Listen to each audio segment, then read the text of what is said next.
Yo, yo, yo. Huge shout out to Bloberov with the sub for 8 months. Appreciate that so much, Bloberov. Glad you're enjoying the action, and also glad you're enjoying your racing. I've seen you around the competitive scene, racing in SOTY 2025, for example. Glad you're just enjoying Revolt. Thanks for being with us.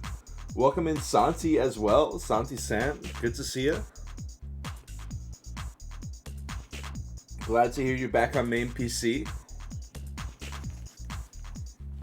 Thank you very much for everything you continue to do. So it is getting close to the hour of reckoning here, 20 UTC. We're about 2 minutes away, but the trend lately has been that the RVIO sessions have gone a bit late, so I'd expect this to start in about 10 more minutes-ish. But that might be an under prediction, that might be an over prediction, there's no way of knowing. But that would be my prediction, is about 10 minutes. So hang tight, y'all. We're going to be getting into Twisted Knockout here shortly. I'll be giving more of an in-depth explanation once we get to closer to match time. But for now, basically, you come in last place, you are eliminated. But the twisted part is if you come in first, you get to add a, what are they being called? You get to add a perk. And you can only activate each perk one time. There's a long list of them. I count 17 perks.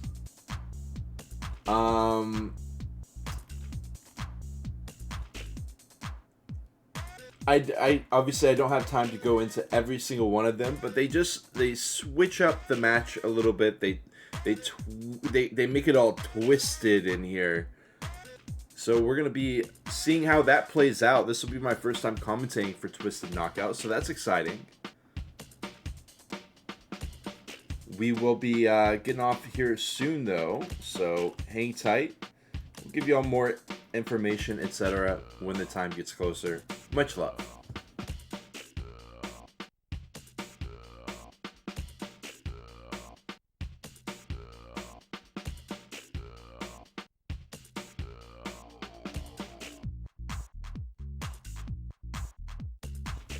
Nick says Twisted Knockout is something like a game show, but more simple. I like that. If you've been a part of any of Airtsu or my our game shows, you know it is absolute chaos. This will be a little bit more controlled, but personally, Knockout is one of my very favorites, if not my favorite. It's so hype to cover. So I'm really excited for any kind of Knockout session, especially something that brings some interesting elements while still keeping it competitive. Welcome in Maddie as well. Much love to you, Maddie07 in the house. We'll do predictions as well. We'll kind of just like double up the people if it's over 10 again. But we don't have the lobby yet. So once we do that, we'll get our predictions out.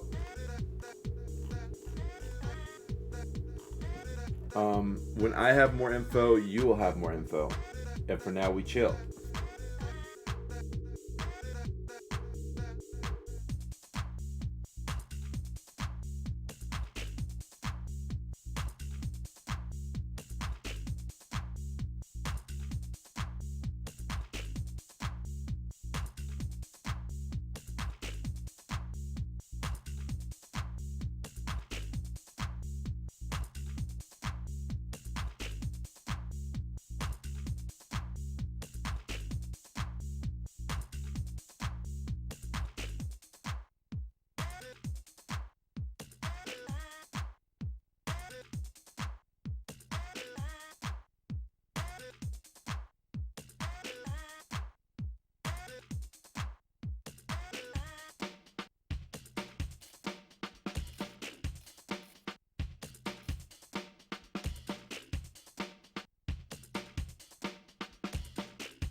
Go for the burn. Go for the burn. Go for the burn.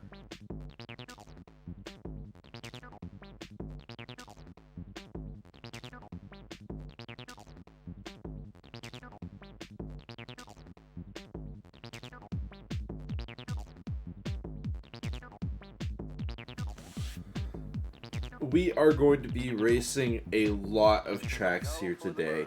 Each track is going to be 4 laps. And I'm just going to read this one time, you know, while we have some downtime. Basically, the track pool, each track will be played one time. The tracks are randomized unless a perk states otherwise. But the track pool is Downtown 2, Spaville 1, Museum 1, Venice Reverse, Petrovolt, Subway 2, Castle 2 Reverse, Port Lamano 2, Ghost Town 2, Museum 2, Reverse, Helios, Jailhouse Rock, Rooftops 1, Museum EX, Urban Sprint 1, Fairground 2, Titanic 1, Sakura, SBX Alpine, and Kaddish Sprint. I list all of those because we will be playing each of them, so might as well give you all the full rundown of what to expect here today. Kaddish Sprint, love it. Not many people love it, but I love it. Hopefully it comes out with 16 players is what I'm hoping for. 16 player Kaddish Sprint knockout to start off Twisted Knockout would certainly be a very cool way to start it off. Museum EX, definitely going to throw some people off guard. It's nothing too crazy. you know, definitely some familiar faces as far as the track pool goes, but I love a couple twists being thrown in there. For the finale, all 5 of these tracks will be played once it gets down to 2 players left. Jailhouse Rock, Kaddish Sprint, Museum 2, Castle 2, Downtown 2. So we are going to be racing on a lot of tracks today. If we got the 16-player lobby, I mean, correct my math if I'm wrong, but I think it should be 20 tracks. 15 to get down to 2 players left, and then best of 5 for the finale. Welcome in top. Now, I am going to be talking a lot, so I'm going to chill for the time being. But currently we've got about 10, 11 players in here. Just be waiting for the session, the IO session to end, and we'll be headed in. I guess, you know what, I can give y'all a bit of a sneak peek here to some of the perks. I almost feel dirty to list the perks here because it feels like I am revealing some kind of secret info, but the truth is everyone has access to this, so no big deal. One interesting one, of course, there is Look in the Mirror or Time Reverse. Those will change the upcoming track to either a mirrored version of it or a reverse version of it. We've got some that just take you specifically to a certain track. For example, Lego Delivery. Next race is going to be Aquarium 1 if someone plays Lego Delivery. So we got specific cars like Stingox's Realm. Stingox's Realm is going to put everyone on the Hummer for the next track. And we've also got some that are limited where you can only use it with a certain amount of people left. You can drop down to a stock advanced car. You can force people to go spectator. So there's just a lot of craziness that's going to be potentially going on. We got Zixi in the house. Welcome in, Zixi. So if I count the amount of players, 4, 7, 11. We got 14 in here right now, I think. I was gonna wait for... I guess I wouldn't start doing the prediction now, unless you want to handle it. But, no big deal. We got time here.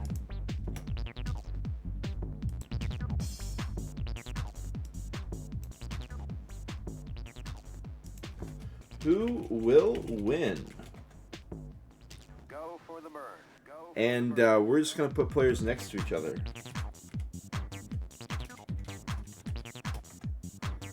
And since we're over 10, we're going to be grouping the people up in groups of 2.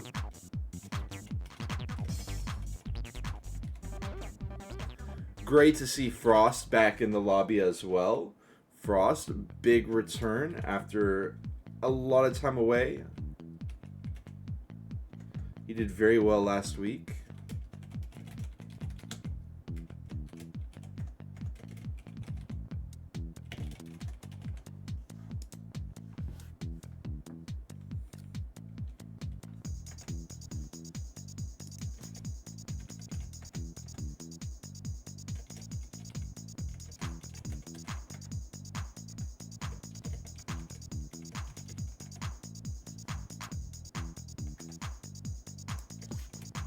Oh my goodness, I think I know who most of people are going to put their money on.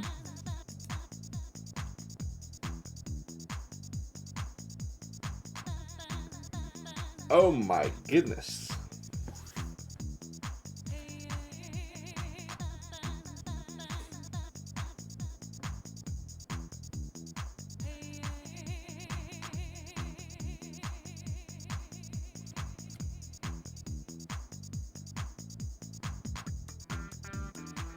We're apparently going to have 19.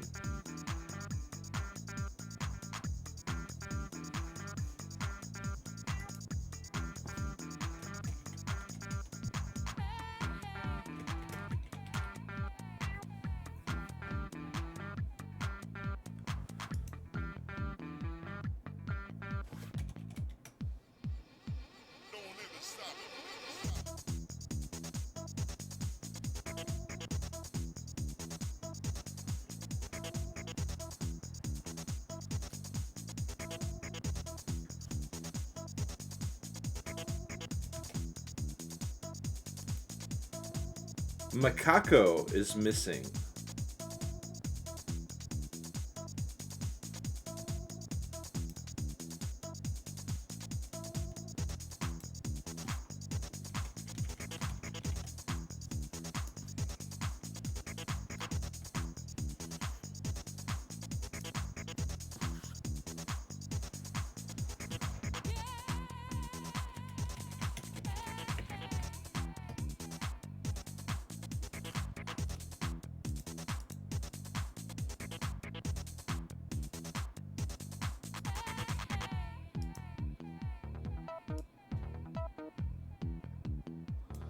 Alright, so I'm doing this prediction right now. As you can see, I've done as much as I can. There's a group of 3 there at the bottom because I don't know if Anakin is going to be here or not. I've gotten word that Laggy Rock and Makikoski are going to be there.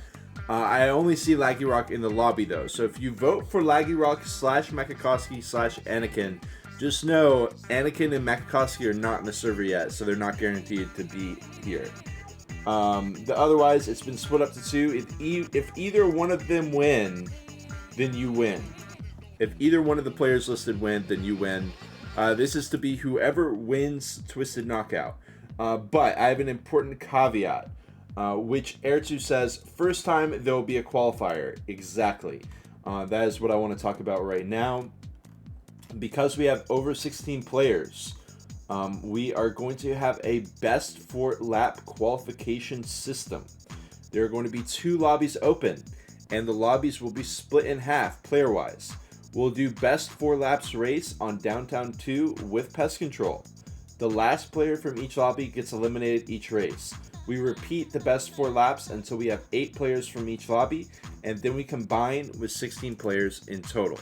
So, hopefully I explained that all. Basically, we're going to have a best 4 laps. I'm only going to be able to cover one of them because I can't be in 2 places at the same time. At least I don't think. Maybe I somehow could be. But regardless. Okay, we've got Makikoski in here. Don't have Anakin yet.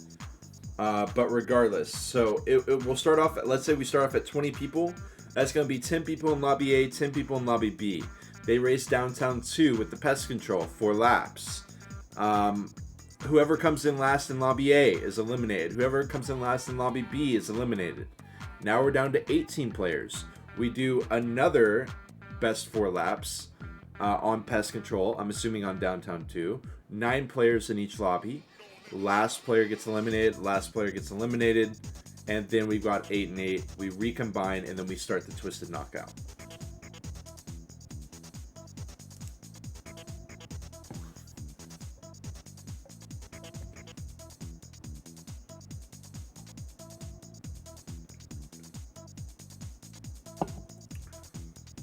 We've also got X-Pete in here. If X-Pete wins, then everybody loses. Because I already made the prediction. So. Now, I'm going to let the... I don't know. Should I let the qualifier go... Or should I let the prediction go during the qualifier? Or should I close it before the qualifier starts? I'm thinking I just let it ride during the qualifier, simply because I want to give people enough time to get in here, get their predictions in. I'm not sure. But I don't want to make people mad, so if people are like going to get upset about that, close it before IMO. Okay, so get your predictions in now. Get your predictions in now.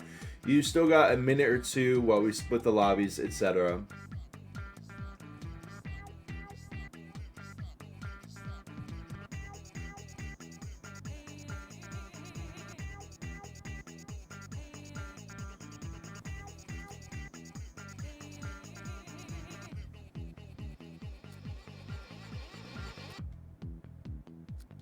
Hopefully I got everybody.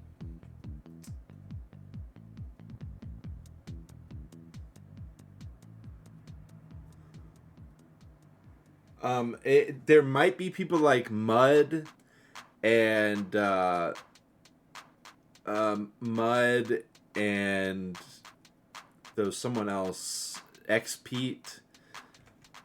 If one of them win, we'll figure out what to do. I'm not really a fan of throwing people's points into the void. That could be an option, just as like a fun oh no situation. But I think we'll give the points back if one of the oddballs win.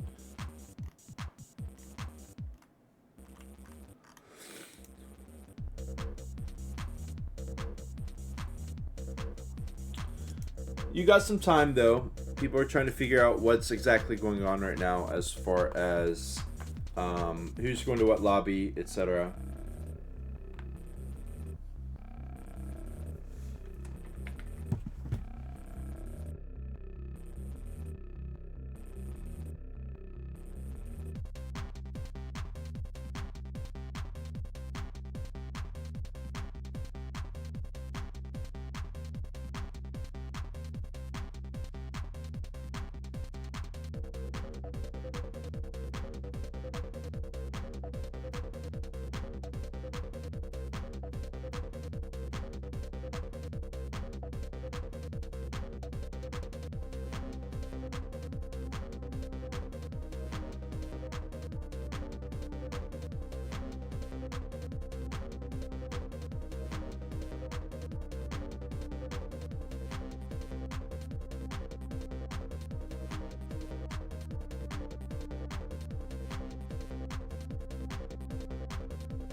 All right, y'all, we're getting close to the time to go.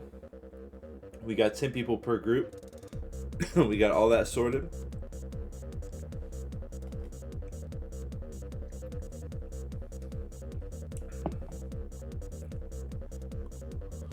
Tough lobby here. Laggy Rock, Makikoski, Kilabaris, Kiki. Man, we got Blowbra, V, Nick. This is going to be tough to survive in. Rod and Maddie say they're going to be trying to hang on, but it. I was reading the chat there. It could go either way for sure. It could go to someone else as well, but it's just a tough lobby.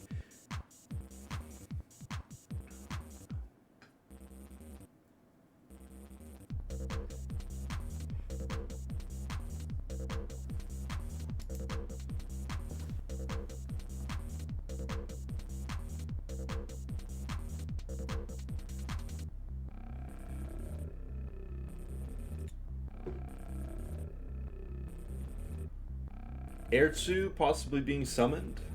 I'm not sure.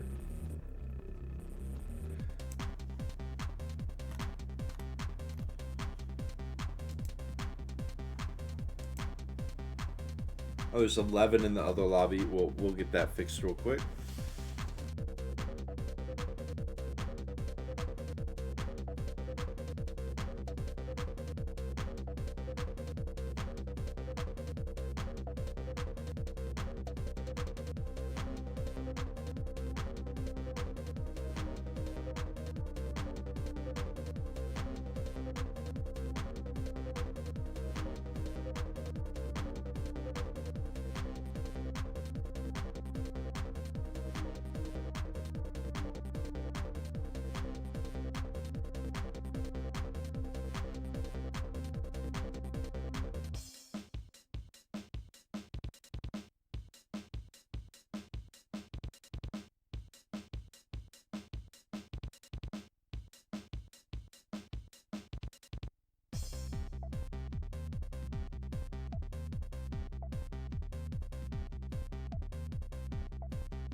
Sorry about that, guys. Here we go. Into the qualifier. Downtown on the pest control. It's going to be best 4 laps.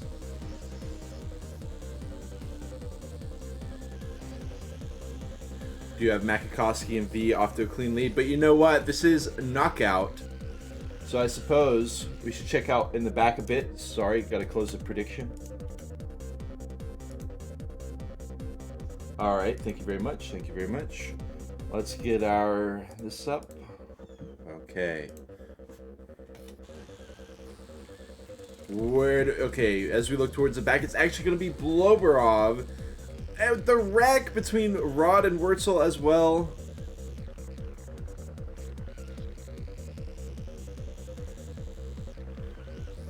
They venture down into the subway.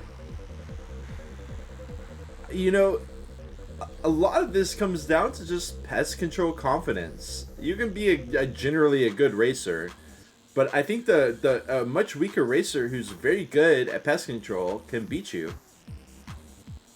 So that is something to keep in mind. Kilobaris is actually very close to the back, all things considering. Starting off on lap 2, we got Bloberov, Rod, Wurtzel all in the danger zone. Kilobaris somewhat as well.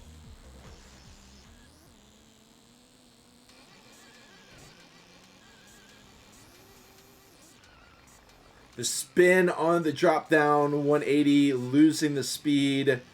Takes a while for the pest control to get back up, but Wurtzel's got to break through the traffic.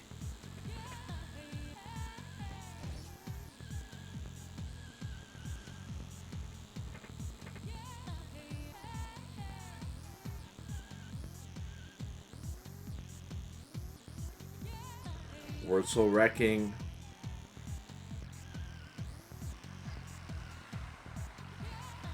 The spins are just so easy on this car. Oh man, right on the incline. Oh, horrible place to wreck for Rod. Wurtzel will be breaking away 70 meters, which is surprisingly not that much on the pest control, to be honest. We've got Bloberov doing pretty well for himself.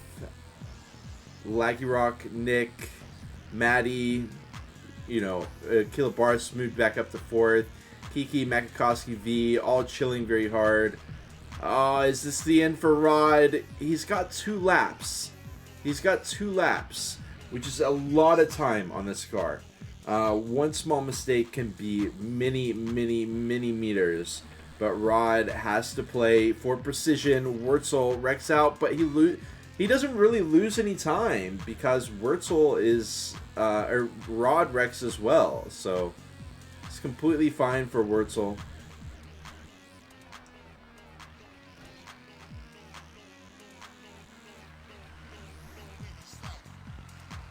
Unfortunately for Rod, he's continuing to fall back. Let's see how he handles. Nice wall bang to start off this sequence. Good. Almost overdoing it. Is able to recover.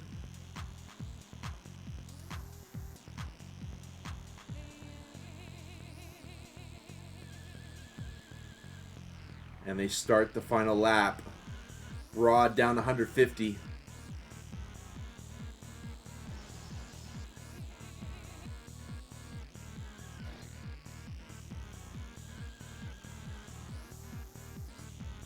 Surprisingly large amount of separation between these players. I mean, everybody is basically on their own little island here.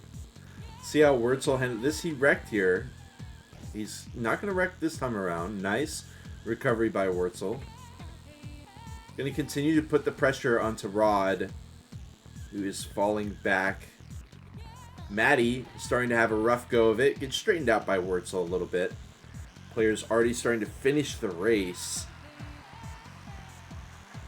Could Maddie and Wurtzel fighting buy Rod some time? Wurtzel's got to slow down. Kind of an awkward entry, but into the incline. Gets to preserve all of his speed.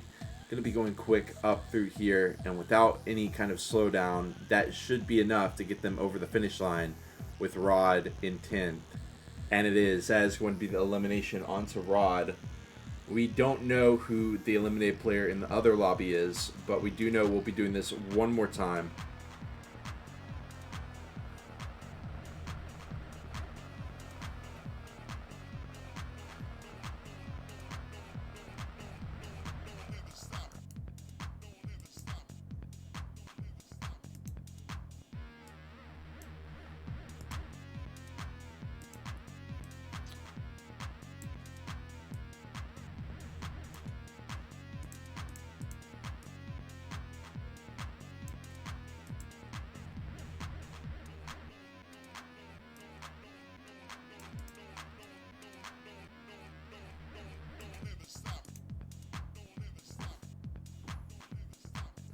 And we go into the second best 4 laps. Welcome to Rod in the chat when he joins in.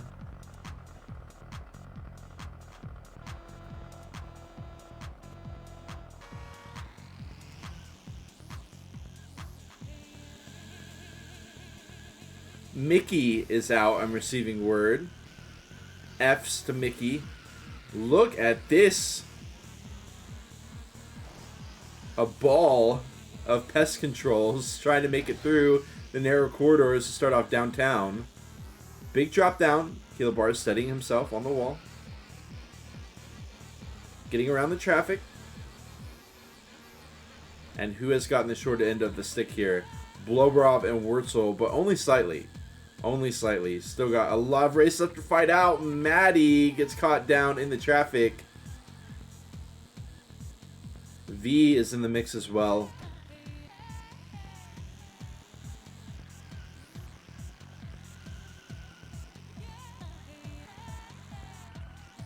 Wurzel. Wow. Falling back big time, but Blobrov doing donuts.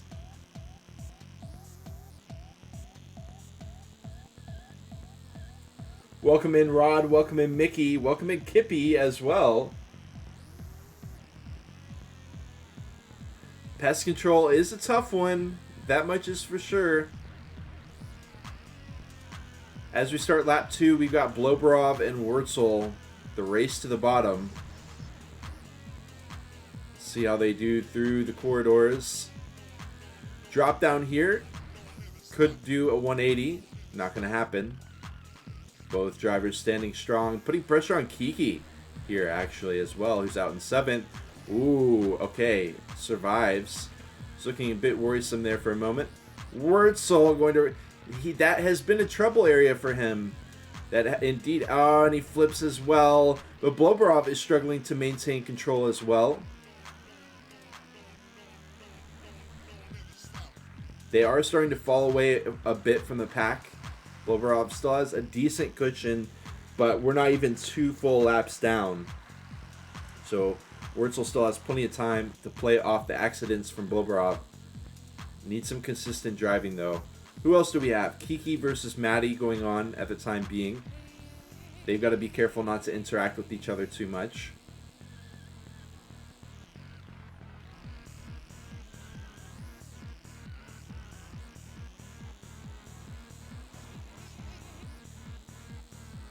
I hate to hear that, Rod. Yeah, there were definitely some issues with the drop downs.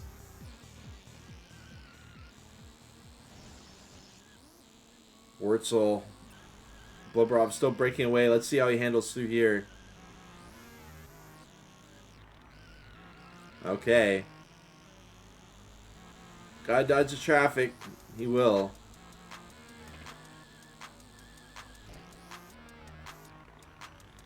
Just such an unfortunate spot for Wurzel. So many players coming close to colliding with that. So much so that on our screen it looks like they are absolutely colliding right into the stairs. But so far it has been Wurzel's curse that he has not been able to reverse.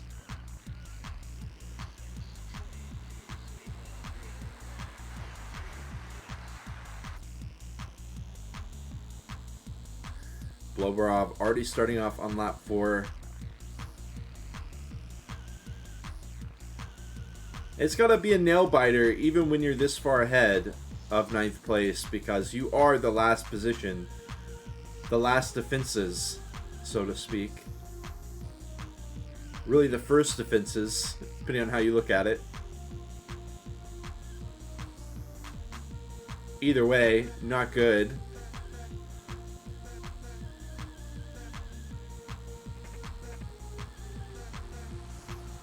But he's holding on to a strong lead as he drops down into the subway area. Surviving that somehow. Makakowski already finishing off in first place.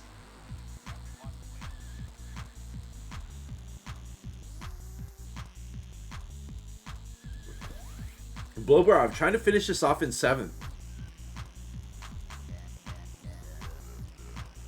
Not quite. But it will be Wurzel eliminated in the downtown terminals. GG's to him.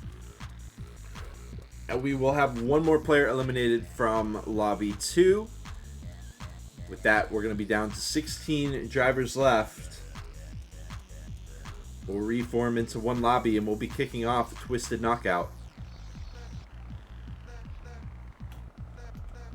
Go ahead and take this time to look at our predictions. See where the channel points are. Wow. A lot of confidence on Mickey / Frostbitten.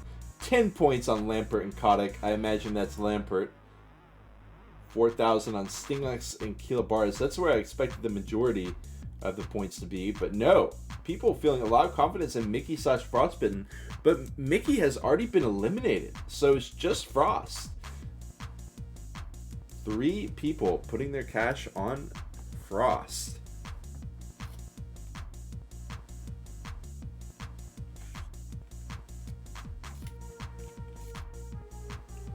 Maddie says, mission completed for me.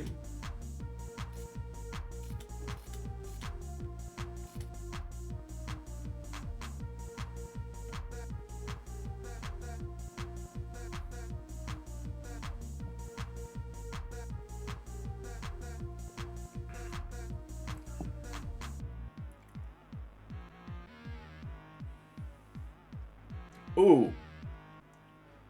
Top says Tia Rodi out. Shame. F the Tia Rodi. Knocked out during those qualifiers. Rod says stream is breaking down a lot for me today, or is it just me? I hate to say it. I'm hoping it's just you.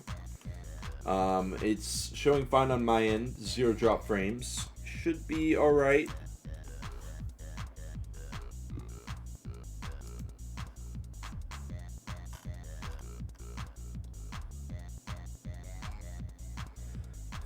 So just so y'all know, the cars is stock semi-pro.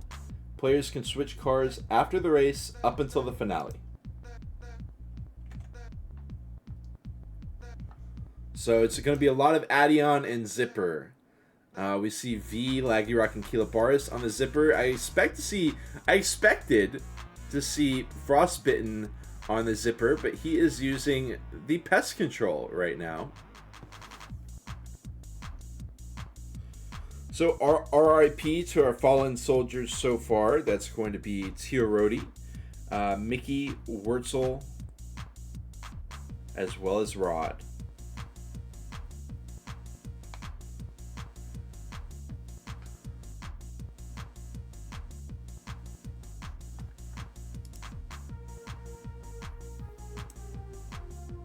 There's Frostbitten on the Zipper.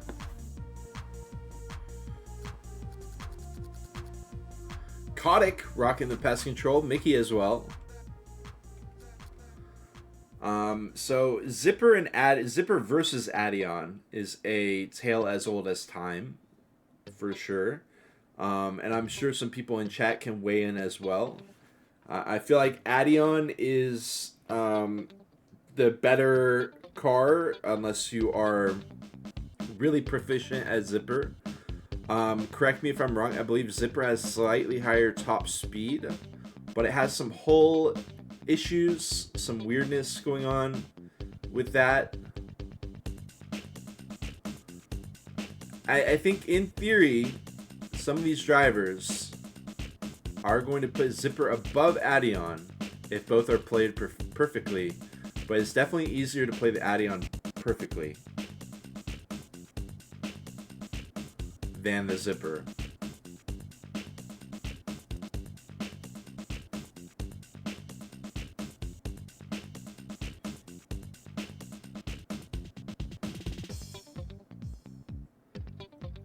Rod agrees. Zipper is a bit faster for pros. Kippy, if we exclude Zipper's landing issues, Zipper would be better. Okay, yeah.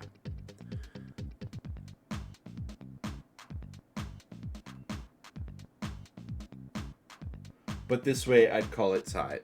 Yeah, which is a really cool way to be, because, I mean, I don't believe the stock cars have really had their parameters edited at all.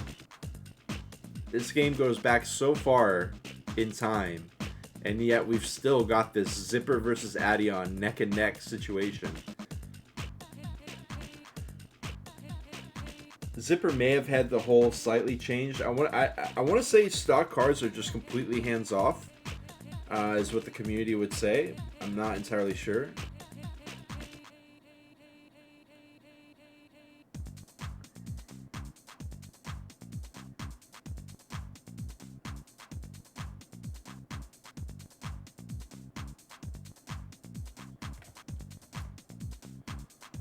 Top rocking the Zipper as well.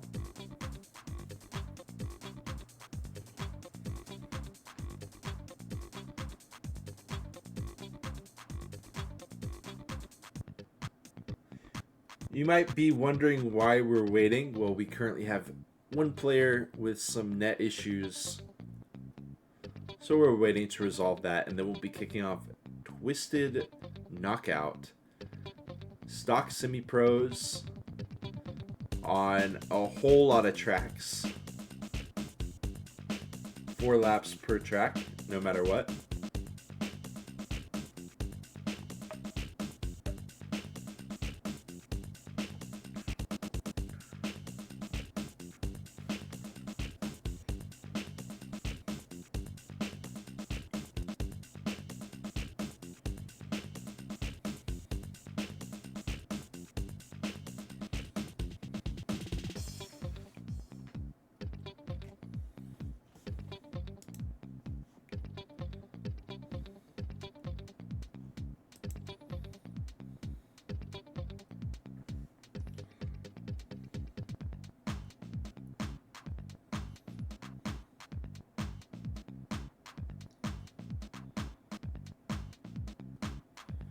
Ashton swaps over to Zipper.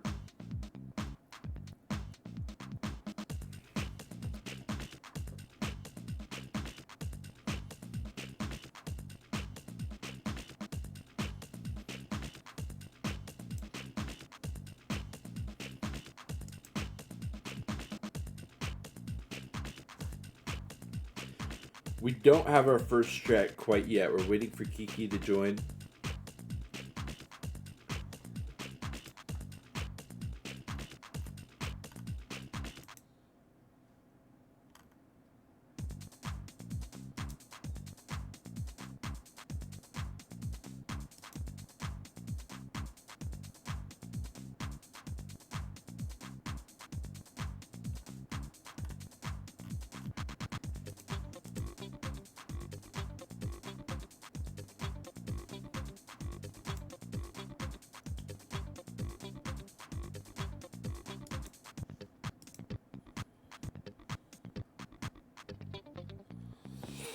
Top says Zipper will be hard with at least 7 tracks with a lot of bad landings. Okay. We got Kiki in here. First track is going to be Titanic 1.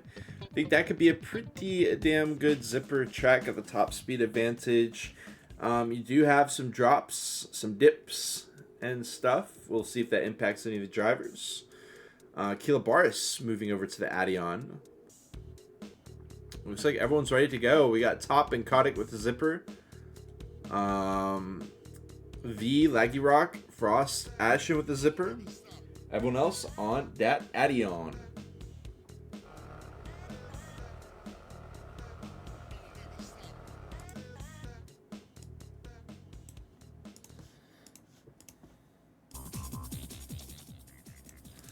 Okay. Frost and Lampert with an early lead, but keep in mind, we got to be focusing on the back of the pack as well, mostly, in fact. But we do see Frost and Lampert trying to break away. Any wrecks happening? Yeah, definitely some wrecks. The entryway to the captain's quarters at the horizontal or the diagonal jump rather. Okay, and it is going to be Pokers. Oh no, getting caught up at the decline. Big loss for him, but look at all these neck and neck drivers. Kiki colliding with another car, I do believe. The issue is, there's so many cars here, but they should be allowed to turn pretty freely. It's just not narrow enough of a space or really as complex of a space until you get to here. This is where things potentially start getting a little funky. With the semi-pros, players not slamming it into the wall as hard, potentially impacting other players. Lampert falling back a bit. Okay. Poker's keeping it close. Sting in the mix.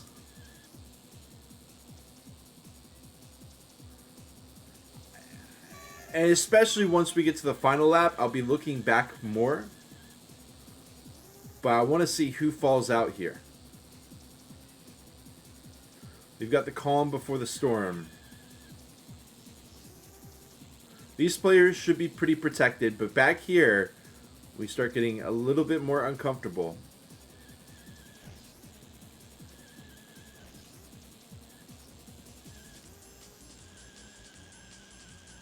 Everyone's chilling for the time being. No one getting gobbled up. I'll wait for the drop down turn and then we'll start focusing on the back of the pack. We've still got Pokers with some distance to make up. Nick goes and grabs a star that isn't there.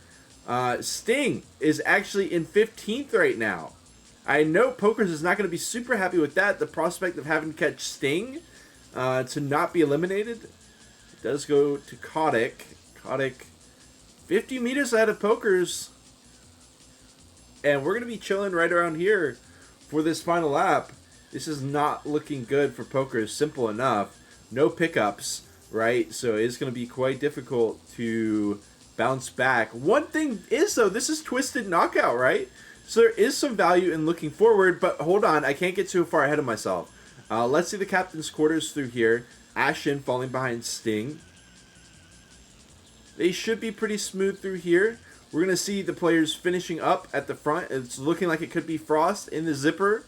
He will be able to set the first perk in our Twisted Knockout match as long as he can hold out against V, and indeed he will. Flipping back, Racers are finishing up, and Poker is still 50 meters back. One mistake on lap 1 was all it took for Pokers to meet his demise. It's really that simple. It's really that simple, especially a track like Titanic. I feel for Pokers, it was really whoever made one mistake, that was pretty much it. Because no one was messing up. This is like such a classic track, such a straightforward, simple track. You're not racing on super pros or pros, semi-pros. So they definitely had what it took to lock that down. And our first eliminee in the official race is going to be Pokers. GG's to Pokers. We head right into Kaddish Sprint.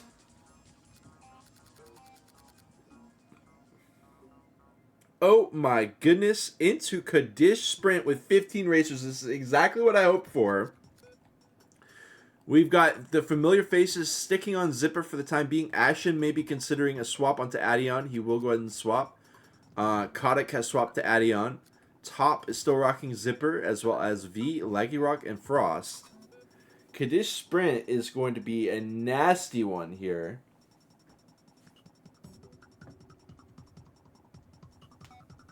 If you're unfamiliar with Kaddish Sprint, basically what you can expect is a lot of bumps as far as track terrain, a lot of narrowness, a lot of stuff that you have to be experienced with.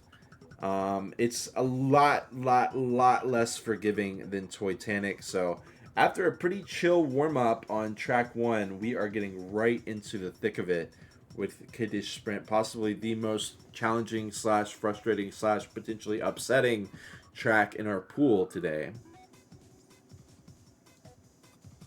And another thing is, especially with 15 people, this could definitely pop someone off guard. For example, we saw Sting in 15th for a good amount of Titanic. Will we see a potential front contender get popped here?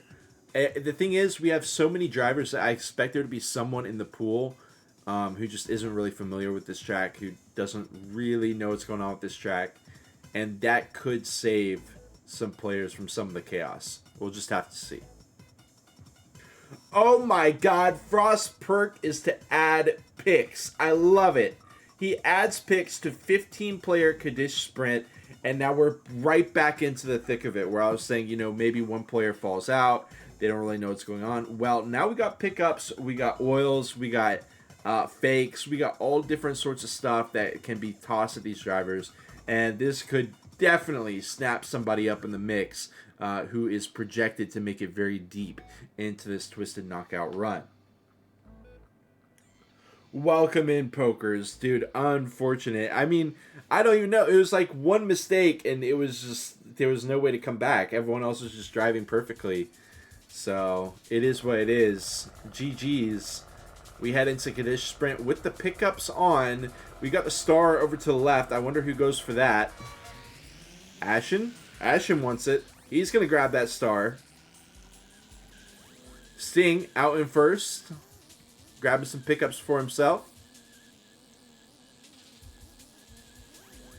Kiki grabs one. Oh, we got Top out here in third for the time being. There goes the star.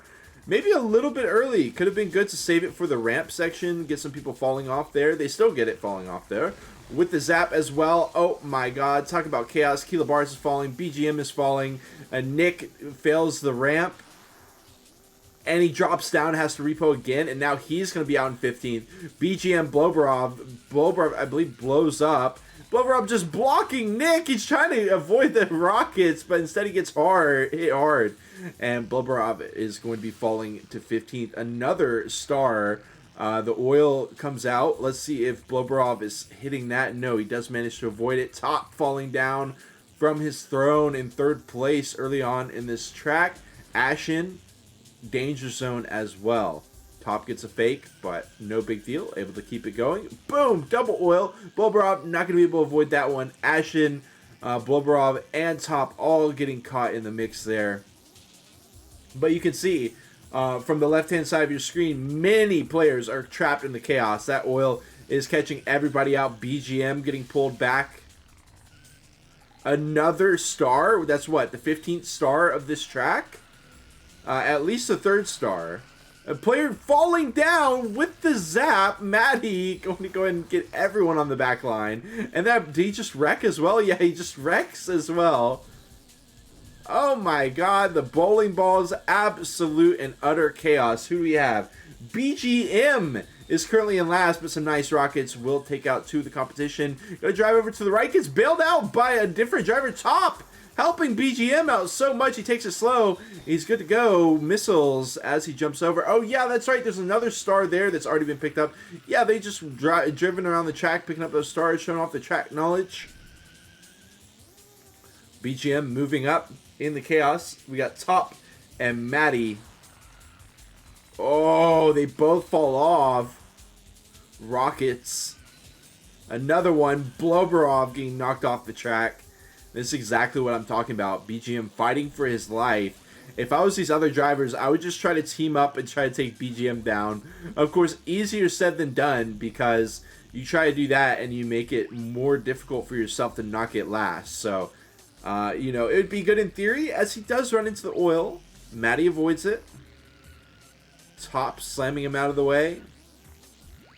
They start lap 3 or 4. We still got 2 more laps of this.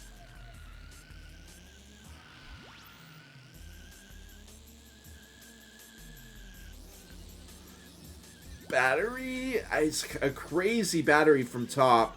He does manage to hold it through even at the turn. Now BGM pops his battery. Missiles, what was that? Blobarov slides through, grabs 3, but has to repo and lose them all. Balloons coming out, gets 2, moves up, back into 13th, not 3rd. Maddie into the oil, BGM in the oil, Top in the oil, spinning around. And this is dangerous territory for Top, fighting as BGM for his life in this Twisted Knockout session. Another zap. BGM was good with the battery as well as Maddie. They take away, dodging the missiles as well. Cycling pickups is Maddie. I would have loved Maddie to just hold on to that shockwave. You know, the further back you get, the less likely you are to get the zap. So I think shockwave pretty much gonna be the best he could get here. Maybe cycling for oil or fake pickup, I guess, too. But I would have liked to see him just hold that shockwave. But he's certainly got something now. whatever it may be. Yeah, toss it over, moving up, moving in. All of these players caught up. Ashen, Kiki, V, Kotick, giving Blobrov and Top a desperately needed opportunity to pass someone that isn't BGM. But the question is, they've had a great recovery. Will anyone wreck through the... Yes, they will. Kotick going down. Top, all the wind behind him, but right into the side of the wall he goes. Ramp missed. Frost is falling back first place into 12th here, turning the pickups on his own accord. Blobrov turned around. Oh, Blobrov is doing so good with the double missile as well, taking them out. Sting already finishing. Sting and Frost basically trading places. Maddie off the track. We got Kotick now in the back. Top managed to hang on through so much desecration. Kotick does get a battery. Dodges around the ball from Maddie. Oil, he drives through it. No, he gets around the side. Missiles come out. Has to flip his car. Gets a bowling ball, but it doesn't hit Maddie. Who got the pickup there? Did they both get the pickup? Kotick, Maddie. One player will be eliminated here. Pickup? Anything? Maddie tries to get on the side, on the inside. He's going to find it. No. It is going to be Maddie eliminated. GG's to Maddie. Unbelievable finish there for Kotick. Barely hanging on. I thought it might be Top who's going to be biting the dust there, but in the end, it is Maddie. Heartbreaker there. Top says keeping composure indeed.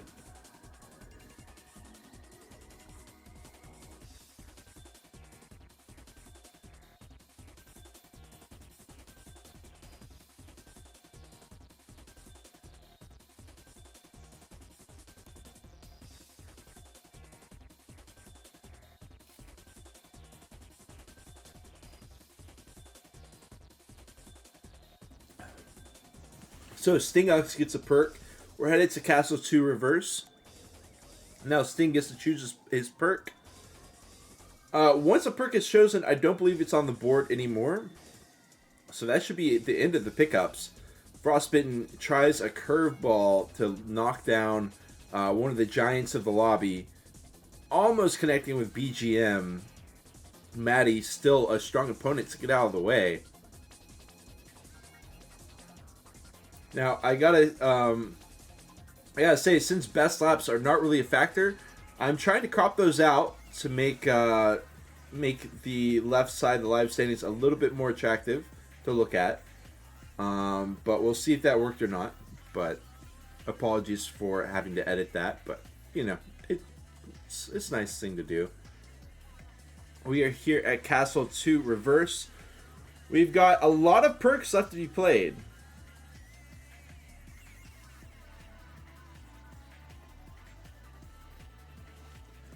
So he says next race, perk 1 has to be used. Perk 1 is free pass card. Next race, you're immune from being eliminated. Must be used before player count drops to 12.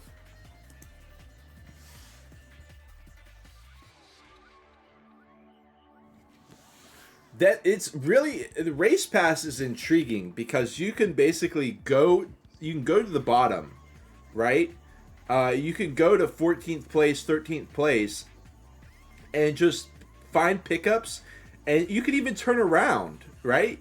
You can even turn around, get pickups, and just try to kill somebody who is close to the back. You know, like if you've got someone, a rival of yours, close to the back, and you want them to be eliminated over someone else who's currently in last place, you just send all your pickups at them. And it's like a team race. You try to help the guy who's in last survive another race and knock out one of your rivals. That's going to be a very strong option if drivers choose to play it out like that. I'm not sure if they will or not. So Castle 2, yes, it is... So Sting chooses the perk of making the next track mirrored.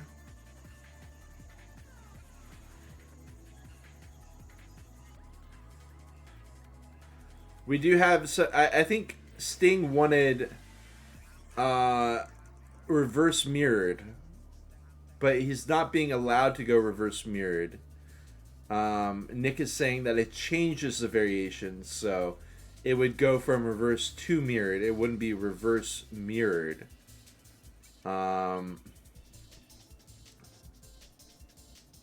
Changes to mirrored, not adds mirrored. All right, a little, yeah. I mean, I get it.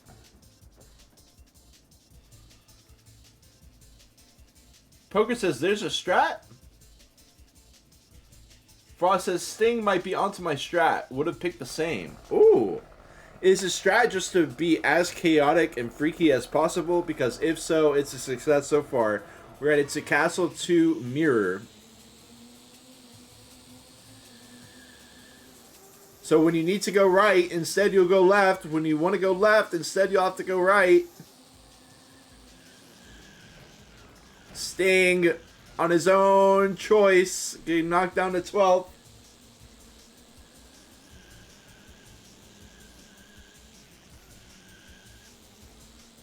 V almost falling off.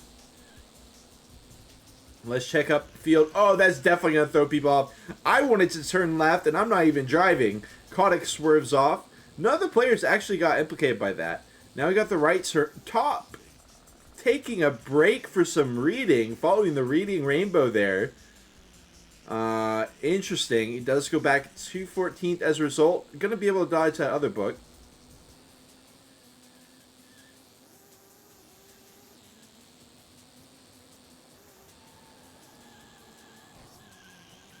Anybody getting caught in these turns? Doesn't look like it. Swerves around. Oh, laggy rock. These players feeling pretty protected here.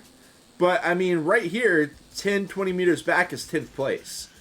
So, it's going to take precision and execution. In the meantime, falling back a bit, Lampert, Kotick, top. 14th, 13th, 12th.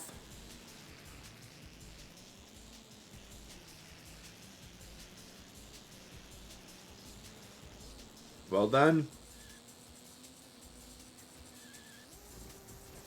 V with the zipper, the legendary zipper landings. He's going to be occupying 12th now.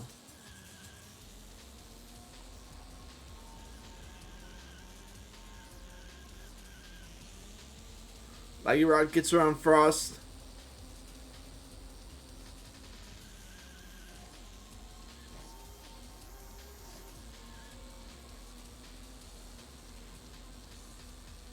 Time to go catch a book. Kiki. Oh, Azure Forest gets pinched. He's still good, though. He's got a lot of players that have not been able to pass him. Top. Actually, Kotick falls back, and this is definitely who we're going to be tuned into for the last lap. Top almost failing the landing with that zipper, but able to rein it back in. 15 meters between the two. Once we go to the straightaway, we'll check out Kilobaris versus Nick for first place. Top losing. Oh, Mao! No! Gets locked up in the door. 20 meters behind Kotick at this point. The drop down, zipper landing will be good. Kilobaris does win first. That was versus Kiki. But anyways, more importantly, Top trying to duel with Kotick. Can he cut him off? He can't do it yet, but Kotick is struggling to get the top speed. Top will fail the final turn, and that will be that. Top getting eliminated in 14th. GG's to Top indeed. Almost passing up Kotick, but just couldn't quite find it. Ashton asking, why am I so high up? Yeah, Ashton performing really well there on the Castle 2 Mirrored. Makakowski was actually way down on the list as well. And with that, we've got Kilobaris, I believe, choosing his perk for Venice Reverse.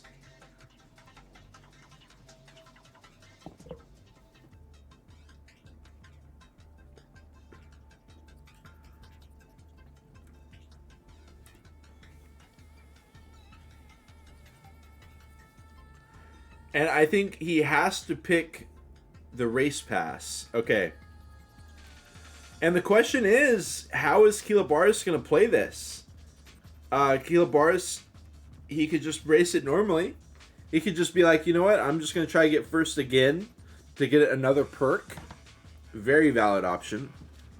He could be like, I'm going to race for first, and if I come to the conclusion that I cannot get first any longer, then I will drop back to the back, start trying to influence the back of the race. Or maybe he just goes to the back from the very start. All are options for Kilobaris.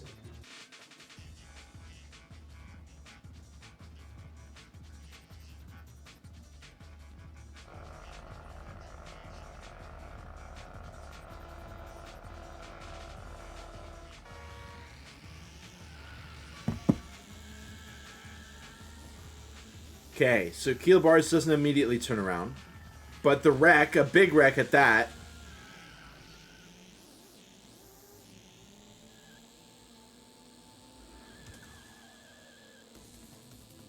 I'm going to keep the camera on Kilobaris for a bit. See if he decides to do anything. Continues to wreck.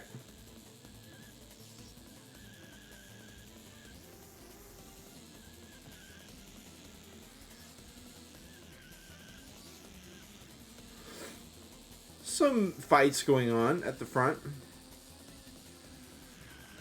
And it's funny, I was talking about using pickups in the back. No, pickups were just for that Kaddish sprint race.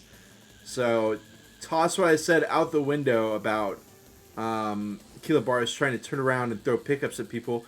That doesn't mean that he can't try to ram people, right? I mean, there's like the doorways up ahead. He could literally camp out and wait for someone and just block them with his car and see what happens. But it looks like Kilobaris is just chilling for the time being, so we'll go ahead and check out. We've actually got V leading the race. V wants a perk. He wants a perk. Making a statement here on Vinous Reverse. And in the meantime, Nick making a statement as well, but for quite a different reason. Kilobaris doesn't even really need to back out. One of the big dogs are in the hole right now, 50 meters in the back. We've got Blobarov and Kotick fighting a bit. Kilobaris and Makikoski as well. And they're decently close. But Nick has got a lot of work to do. Can he do it with pace alone? Probably not. But the thing is, he probably won't have to. We got a big clump of drivers right here. Ashen, I thought he was on the pest control for a second. No, he's on the zipper, but still. Makikoski, short end of the stick, tries to cut off Blobarov. And see, situations like that going to be buying Nick a lot of time. The fail on the... There it is. There's Nick. Right there with Kotick. The spaghetti skip is failed over the bridge. It is what it is. Spilling of the wine, so to speak. And Kotick is right back in the mix with Nick on the final lap. Got to drive to perfection. We see Sting has moved into first by a large margin, so he'll probably be getting the next perk. We do have Blobarov, Makikoski, etc. nearby, but no point in watching from anyone except Kotick's perspective, because Kotick has got to hold out on this 20-meter lead against Nick. Could knock out one of the top contenders, or he could go into the water and he could lose it all. He will manage to hold on 10 meters over Nick still. But we're not out of the woods yet. Get ready for this final set of turns. Big slowdown on that one. Nick taking it full speed into the drop. Nick won't have what it takes, and he will be eliminated. In 13th, Nick is gone. Answer says, would have loved to see Kilo just park his car in the tight car doorway and cause chaos. That's what I was hoping would happen. But the thing was, it was Nick in the back, right? After like 1 or 2 laps, it was Nick in the back. And so Kilobaris was like, well, I don't even need to cause chaos. Like, it's already been done. Sometimes inaction is the best course of action. That's Art of War, by the way. Just kidding, I made that. I don't know if that's actually Art of War or not. But there are 12 racers remaining. All the same. GG's to Nick. And GG's to our other fallen soldiers here. Yeah, what happened to Nick? Yeah, I mean, simply put, I was looking at Kilobaris' strategy on the first lap, seeing what he was going to try to go for, since he was immune for that race.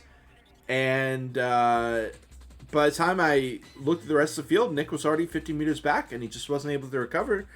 There was a moment on the bridge that looked perfect for him to be able to catch right up with Kotick and pass him up, but it just wasn't meant to be.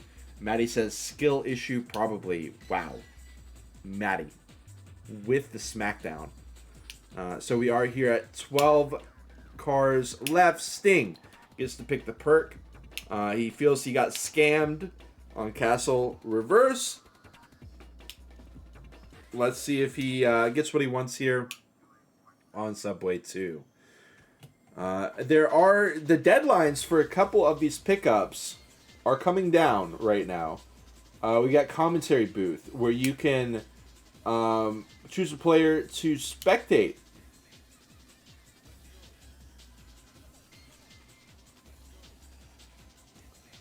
That's at 10 players left.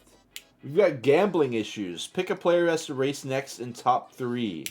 If he does, you pick the next race. If he doesn't, you play 1v1 against the picked player to stay in the competition. Oh, wait, I missed. Did I miss what's rolling? Wait, what's rolling? Did I miss it while I was yapping about the upcoming?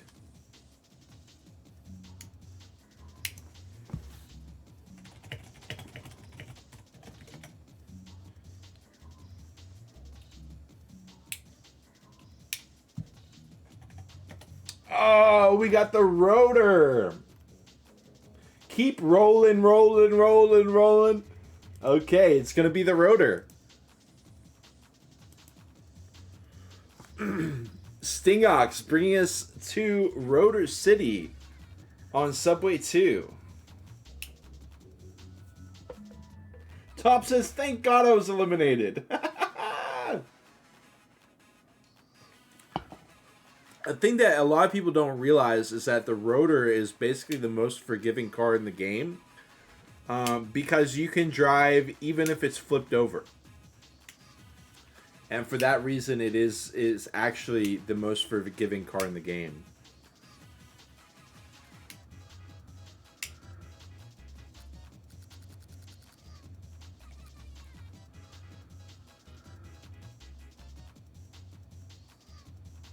The boy lies. He caught me in it. Okay.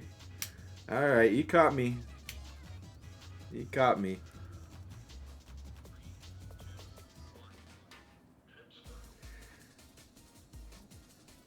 Rotor is the. I'm sad that G-Force isn't here right now. The Rolling Rock himself. Welcome in, Breathing Statue. You are tuned into Twisted Knockout.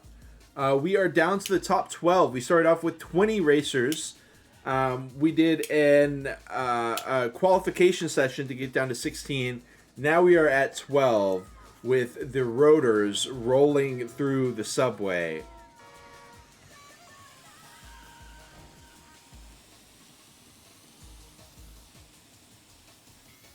Sting and Keela with the early breakaway. BGM has actually fallen back. And look at this! Oh, we got the cuts coming out. I look at the landings. Everyone very clean with the landings for the most part. Oh my god. We've got... Oh my god. Frost can't keep it straight. Look at the speed that you get going down there. That's going to hurt Frost quite a bit. Look at these jumps. Oh god. Oh, it's a disaster. Oh, BGM's falling off the track.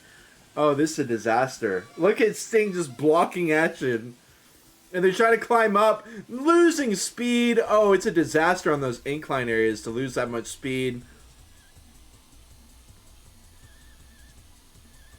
Okay. Gotta drive through here. Oh.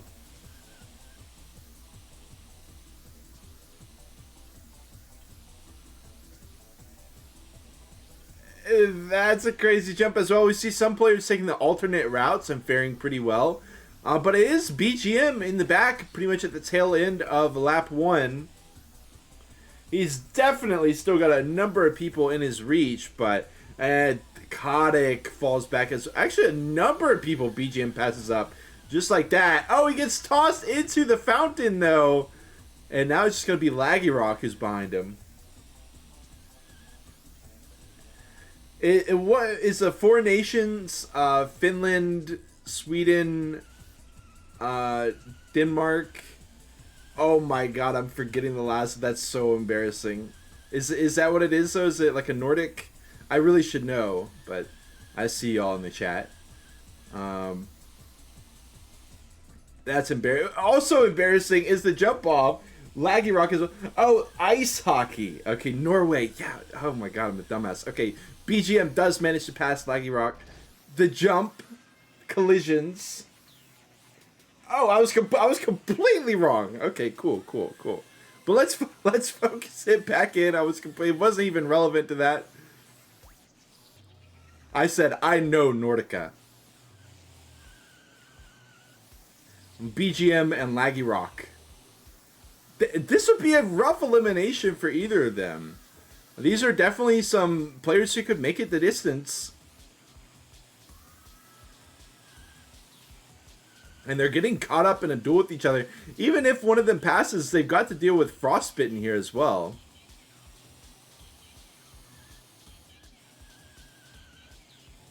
Hello? This is going to be a long race. BGM and Laggy Rock still have plenty of time.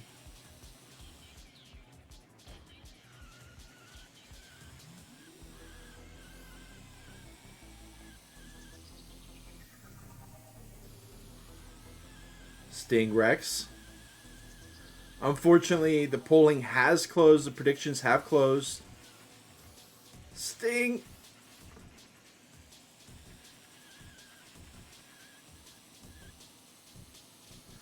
It's really too early to call. Let's go. Let's look at for the remainder of this lap. Let's look forward.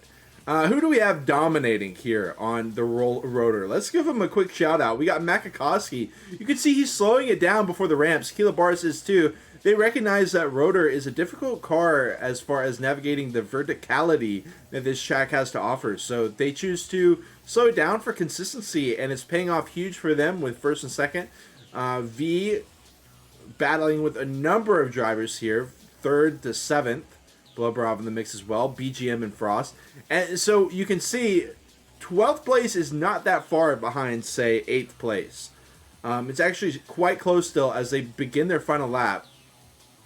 I mean, this is not a source of comfort for these three drivers right here. Yes, they are in front of Laggy Rock and Sting, but Sting and Laggy Rock have had a huge comeback. At least, Laggy Rock is going to wreck, and he's going to bring Sting into the shipping boxes as well. Stingox does manage to get around Laggy Rock, but that is definitely going to dampen both their abilities to break away from this last/next to last positions. Laggy Rock on the inside, taking it right back.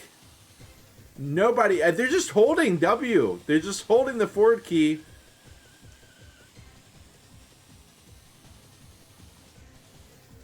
Sting with an awkward rebound, loses some speed on the incline, but Laggy Rock doesn't really break away either. Bloberov is in the mix as well. I know Bloberov is excited to be able to take down one of these drivers, but he's not in a comfortable position either. I love the caution that he takes with that turn. He almost gets bumped by Laggy Rock, but it doesn't happen. Did someone just fall off? I'm not sure if so. I think Frost actually fell off. No, he slides right back in on the alternate path. It's still Sting, and I don't think there's... Well, hold on. This last turn, he takes it on the inside. He's going too fast, and he wrecks, and that is going to be... That Stingox himself eliminated off of his own perk. He was the one who called for the rotor, and he gets eliminated. Oh, my God. Oh, my God. Giove, welcome in, saying Makakowski with the flex. Makakowski, you gotta love the guy. He absolutely popped off as well with the rotor. You can see he finished a full 4 seconds ahead of Kilobaris. 4-second lead into first place. I don't know what is up with the South American scene and the rotor vehicle, but if they could relax, I would appreciate it. G-Force, the Rolling Rock himself, then Makakowski with the first place finish on it. I'd love to see it. Makakowski is thinking about what he wants to pick next. We are at 11 players remaining, which is not one of the crossroads where you're basically forced to pick one of these specific perks. I know that we have some people who have just recently tuned in, so basically, chat has done a good job of summarizing it. But just so you know, we are here with Twisted Knockout. It's pickups off knockout with a twist, which is basically if you come in first, you get to pick the perk for the next track. We've got a lot of perks here. You can change the track to mirrored. You can change it to reverse. You can force a specific car. Oh, okay, I see. Macaco has to pick perk 2. It must be used before the player count drops to 10. So he will have to use commentary booth, and he picks BGM. BGM will be spectating the next race on spectator mode, and that player is not eliminated from further competition. When the race he's spectating is finished, he joins the game again. So BGM, Makakowski basically just saving a fellow RVA player. BGM had a pretty rough race, if I remember correctly, here on with the rotor. So he's just going to spec BGM for this race. Use the commentary booth perk. He'll be joining me in the booth for one round. He's going to be saved from Portland Mono 2.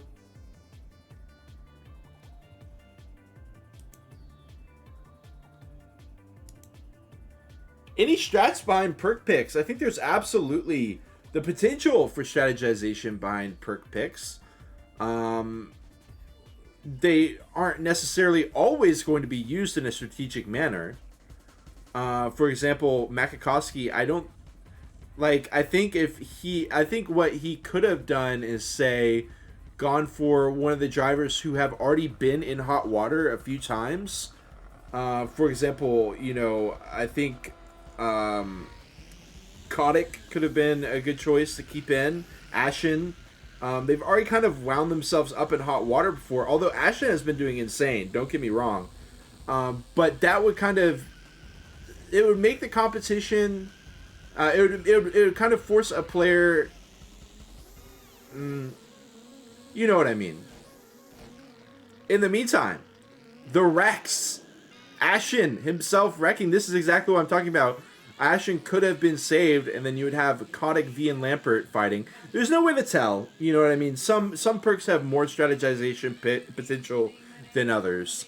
And I'll certainly be trying to strategize whenever I can when the pickups come out.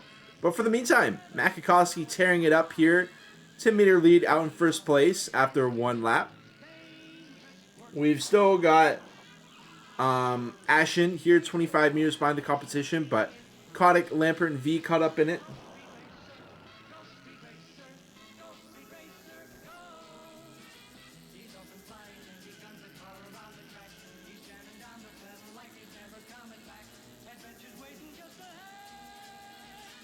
V is actually a driver who has been performing insanely so far in Twisted Knockout. He was threatening first at least once, maybe a couple times. So I expect him to continue to put pressure here on Kotick and Lampert. But this isn't the longest track, right? It's a pretty short track. Beautiful execution by V. Look at how close he's gotten. One turn, and he is just in there. Trying to get on the inside of the box is not going to happen. Doesn't want to press the issue too hard. I mean, he's 20, 30 meters ahead of Ashen. If he forces the issue and he gets wrecked because of it, especially since he's driving the zipper here, maybe some whole craziness, Lampert wrecks on his own accord. And that's exactly what I'm talking about. V just keeps it chill, lets one of the other drivers make the mistake, and he swoops in. And sure, he's not in the next to last place. Not going to be feeling comfortable either, but it's definitely an upgrade as they head into the final lap. We'll see this drop down turn. V keeps it chill, actually passing Kotick as well there in the mix. Can he hold on to it though? Kotick's driving pretty aggressively. Wow, V slows it down. Kotick slides right by him. Could have been a disaster. In the meantime, we'll see Makakowski 20 meters out in the lead. Makakowski maybe picking another perk for himself. In the meantime, Ashen 20 meters behind V. V falling back. Will he be able to catch? There is no real room left to make a mistake out of V. It's a pretty straightforward finish. Makakowski comes in first. V should be able to slide right by here into ninth and knock out Ashen in 10th. There it is. Ashen collides with a water bottle. GG's indeed. Ashen Forest not able to hold on. Ashen saying, I got executed. And with that, we will be down to 10 players. Because keep in mind, Ashen will be out, but BGM will be back in. So we are back at 10 players. Now, since we're at 10 players, we're not quite at the halfway point. But this feels like a good time to tell y'all some of the perks that are still in the competition. Sorry about that. We got My Win, Your Track. You pick the player who's going to choose a track for the next race. And they could pick any track in IO main. We got Stingox's Realm. It forces everyone to drive the Hummer. We got Weak Smurf. Next race, one AI joins with the Toyeka. It'll have an AI nickname. You have to finish ahead of the Toyeka. The last player gets eliminated, and anybody who didn't finish ahead of the AI car has to play a stock advance on the next track. So I think that's a sick one. But Macaco picks Toyeka Everyone. Number 14, Porsche Voucher. Next race, everyone drives on Toyeka. So we are headed to the Toyeka with 10 players remaining. Again, those players remaining are V, Laggy Rock, Kilobaris, Makakowski, Frostbitten, Lampert, BGM, Kotick, Bloberov, and Kiki.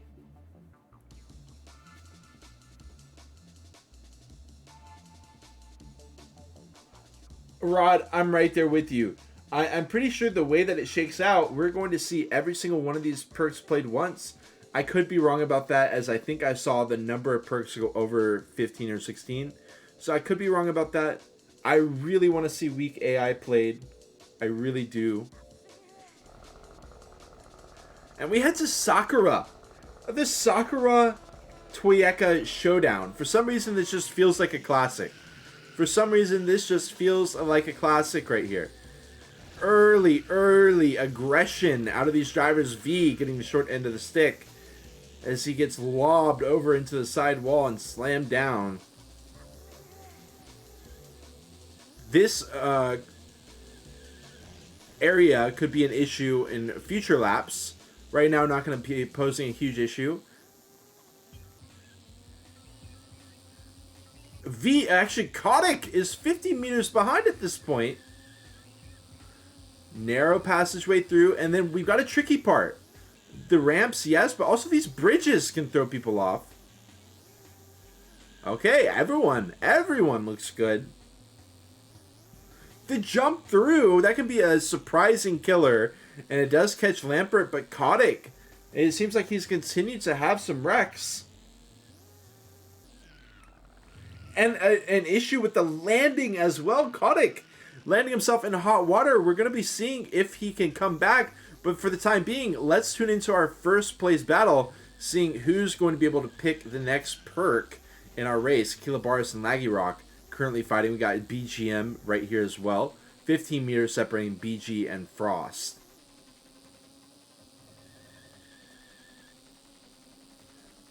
Through the doorway, over the ramps. BGM Rex.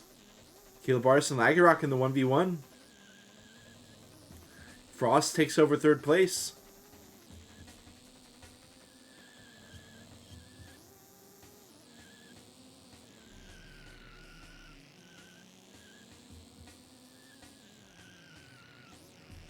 Lap 3 begins. No one's able to break away, but you know what?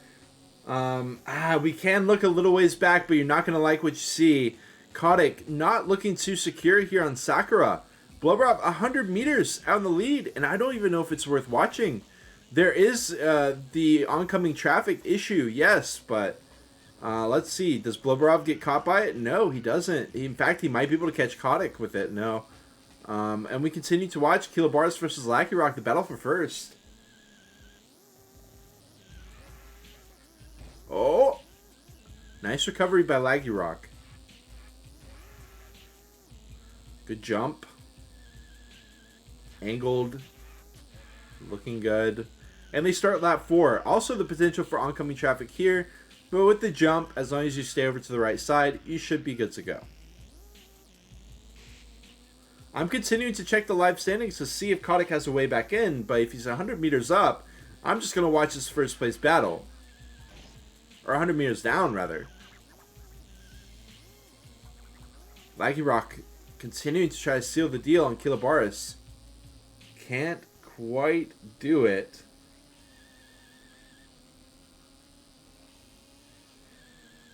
Look how far away they've broken from 3rd place and on.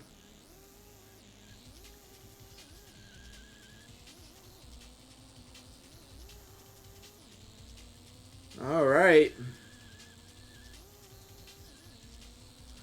And it will be Kilobaris flipping over. Actually, Kotick has chopped down the bonus or the distance a bit. Blobarov right at the end, though. And that will be that. Kotick going to be eliminated. Ashen and Kotick biting the dust in 11th and 10th. They did quite well for themselves throughout the race, but the culling of the Horde has really begun here as we dip down into the single digits. And I know Blobarov is wondering when will be his time. Of course, it's absolutely potential that he could make it the distance. But when you're one of those racers who isn't necessarily as established, those are the thoughts that are definitely going to be going through your head in a knockout format. And I can say that because I've been there myself. You know, reality doesn't necessarily always reflect what's in your head. And I think Blobarov has had an insane race. But, I mean, we're looking at a lot of big dogs here left in the running. V, also quite a standout here, doing very well for himself. And I'm excited to see if these drivers can't knock out some of our more, let's say, established drivers. So Kilobaris is using Sting Ox's Realm. We're going to SBX Alpine on the Hummer. Sting gives the Kappa. Down to 9 players. SBX Alpine with the Hummer. And again, the question gets asked, who is familiar with the Hummer? Unfortunately, Sting actually could have just used his own thing there. Instead of going for the rotor, he could have gone to Sting. Sting doesn't even get to visit his own realm. That is messed up. And that's just the way things go in Twisted Knockout. Sometimes a life does not play out according to fate. And Stingox does not even get to visit his own realm before being whisked away. And Poker says, awful time to be alive for Sting. Wow. Slightly dramatic, but I'm here for it. I'm here for the drama, for sure. I'm absolutely here for the drama. Actually, that makes sense. Breathing Statue asks Stingox, why would you play the car that you hate? That is the worst. This is the worst anime ending ever. I agree with you, but also you bring up a great point, which is if Sting picks that very early on, then there's a lot more drivers that he can potentially get around to not get eliminated. So if that was a strategy from Sting, exactly, Sting says it right as I'm saying it. I wanted to get rid of it early on so I wouldn't struggle with it on the end stages. But it played out in the worst way. Yeah, that's exactly what I'm talking about. There is a degree of strategy here. Sometimes your strategy comes back to bite you, but I respect the person who has strategic decisions that come back to bite them 100 times more than I respect the player who has no strategy at all. That's just my personal thoughts on it as someone who really loves this format. I've got a lot of respect for the players who are trying to strategize, trying to figure out what is the way that's going to get them the most mileage in the race, and playing the long con as well. Not just playing for this race, but the ones that come after it as well. So we're still, we're not waiting on the pickup or the perk anymore. It is going to be the Hummer on the SBX Alpine. So, remaining perks. I know I've already gone over some of them. Of course, Weak Smurf is still there. Lego Delivery is an option, which is Aquarium 1. Time Snap, which means the same track will be raced again. That was just raced. Time Reverse, which is you basically just change the track into reverse mode. We've also got Best Lap Knockout of 5 laps is an option. Wait. Oh, do we switch it up? Oh, it's not going to be Humma. Oh, it's not going to be Humma. It has to be Gambling Issues. Gambling Issues, Keela picks Bloberov. If Bloberov finishes in the top 3 next, Keela gets to pick the next track. If not, they do a 1v1 on SD1 255 laps. 255 laps of SD1. Whatever that means. And Keela picks Bloberov. So obviously there's 2 sides to this coin as well. You can choose the person who you think you're most likely to beat in a 1v1. Or you can choose a person who you think is guaranteed to get top 3. And just kind of toss away the perk. Keela has gone with the route of aggression, the route of warfare here against Dear Bloberov. But the thing is, Bloberov could even get top 3, right? It's definitely an option. Oh, Spoinky Doinky. Thank you very much. Okay, I forgot all about Spoinky Doinky. And honestly, I'm kind of glad that I forgot that Spoinky Doinky exists, at least for a moment. But I'm unfortunately reminded of its wretched existence as we are here on SPX Alpine. Bloberov currently in last. But look, 1 turn can pass up a ton of people. Big area through here. You want to minimize the amount of jumps you get. A bunch of people jumping, going all crazy with it.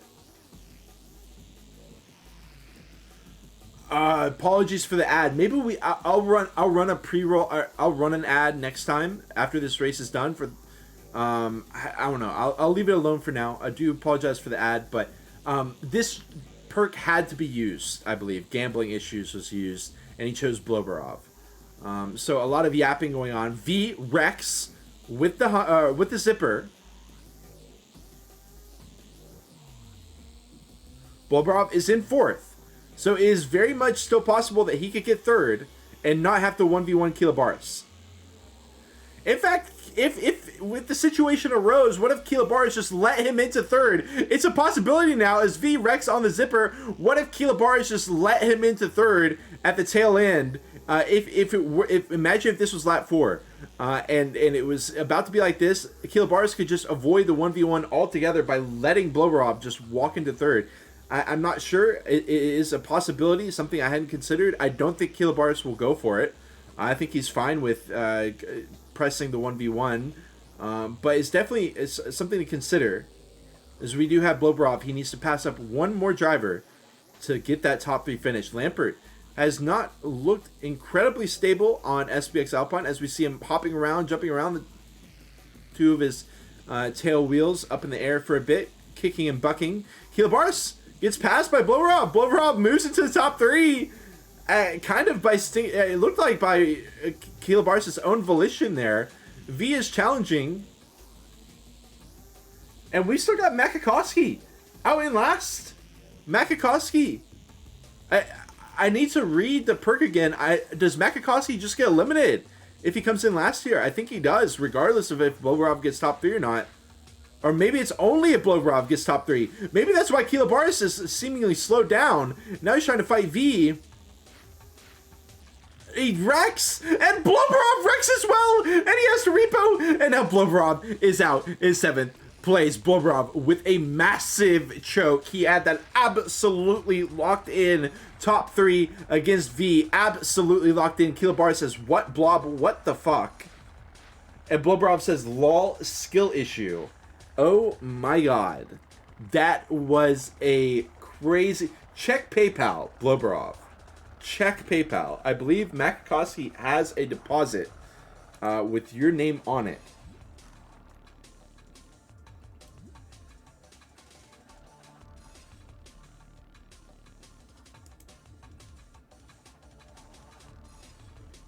All right. So was that F's to... So wait, it was still Makakowski coming in last. I need some clarification here. We had some kind of conflicting... People aren't saying F to Makakowski, but he is eliminated, right? Makako is eliminated. Okay. Wow, really unfortunate for Makakowski there. Thank you, Top.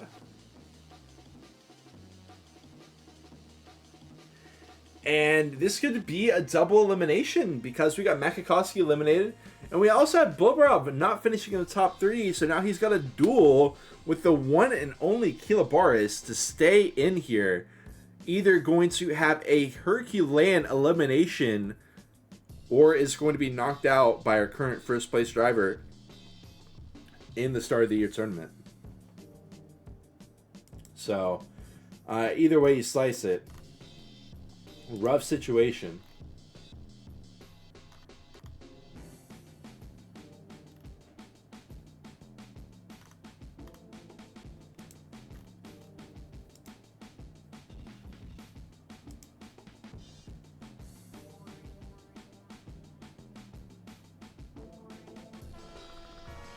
Here we are with our 1v1. Blobrov versus Kilabaris. Kilabaris gets an early lead. Blobrov on the pole. And that's going to be a 40-meter lead for Kilabaris early on. Blobrov. It certainly feels like he's hanging his head at this moment. But I think the lap count is wrong. Is it not? I thought it was supposed to be 5 laps. So if anyone can check that, maybe Blobrov gets a get out of jail free card. If we have to restart the race, because I'm pretty sure it was 5. Or was it best lap? The best lap session, that was 5 laps. Ignore me. Blobrov is in super hot water. There is 5 laps on the best lap race, on the best lap knockout. I think it's changed to 5 laps, I will say. You can feel free to tell me that I'm wrong AF. But you know who else is wrong AF? Kilabaris is wrong AF for doing this to my boy Blobrov. You are wrong AF for that one, Kilabaris. And I mean, this really could have been avoided entirely. It is very unfortunate. Just one turn at SPX Alpine has snowballed into this.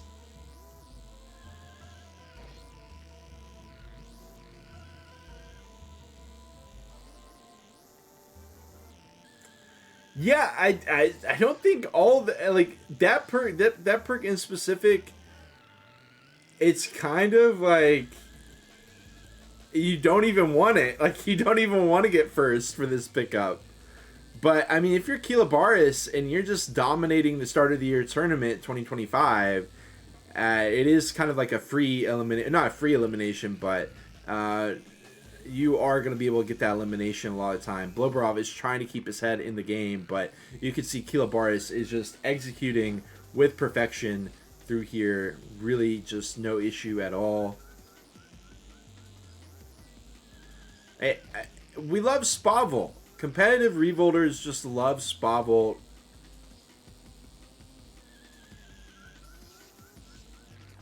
Rod says Keela could have used it more interesting to try to kill a strong opponent, but he played it safe.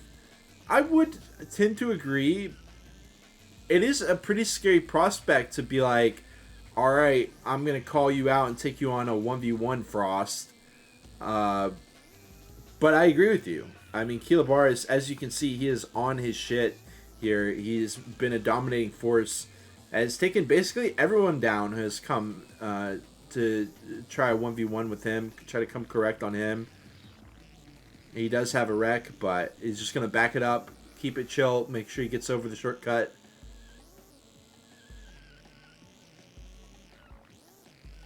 And once this race finishes up, I'll go ahead and show the overall standings for those of you who are out of the loop. The SOTY overall standings. But of course, that is going to be the elimination there. Blobrov just not able to handle the fury of Kilabaris. GG's to him indeed. GG's Blob. So we'll go ahead and look at, I believe this should be the standings. We see Kilabaris with 2 20-pointers back-to-back first place, up 40 points, up 10 points over Sting, but with 40 points overall. Really, really strong performance by Kilabaris so far. And it is just, this was the expected outcome, of course. Bobrov has been very impressive throughout this entire event. Extremely so, but having to 1v1 Kilabaris, that is a rough spot to end up in. Shout out to ROG as well in the meantime. Much love to you, ROG.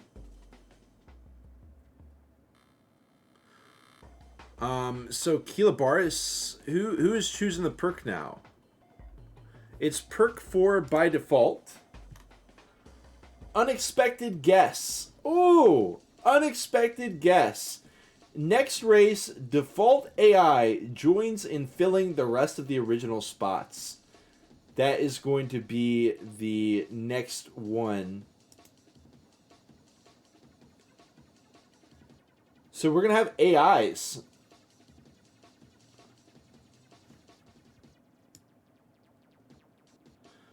Breathing Statue says Kilabaris used to just be intermediate among the elite cast. I mean, I gotta say, this has been a humongous rise from Kilabaris. Kilabaris has been a strong driver for sure for a long time.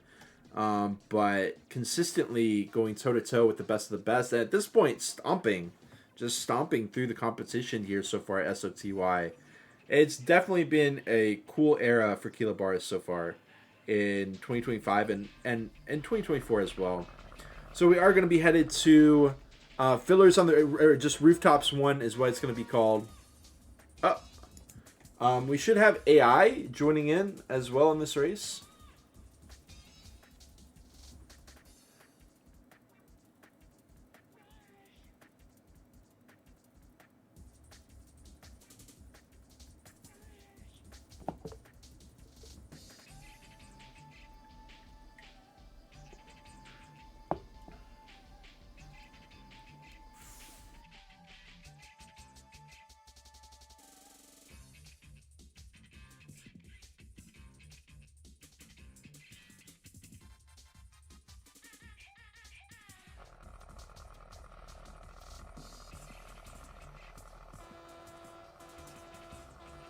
Oh my goodness, what am I looking at?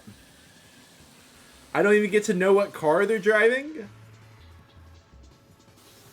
Mystery. I guess I don't have the right pack on, or maybe the host doesn't. There's a lot of mystery cars here. I don't even know how to cast this. I guess it's whoever gets last that isn't an AI. Right now that seems to be V. I'm really not sure how to even cast this, but you know what? It's Rooftops 1, baby. Throwback. How can you not love it? Even if you don't know exactly what's going on, this is such a fun track to watch. Look at the precision that's needed. There's just so much chaos in this track. Yeah, V is taking the scenic route here.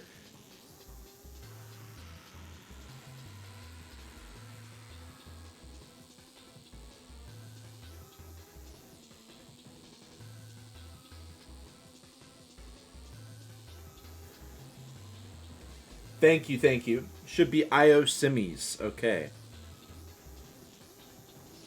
I should really have IO enabled, but apparently not.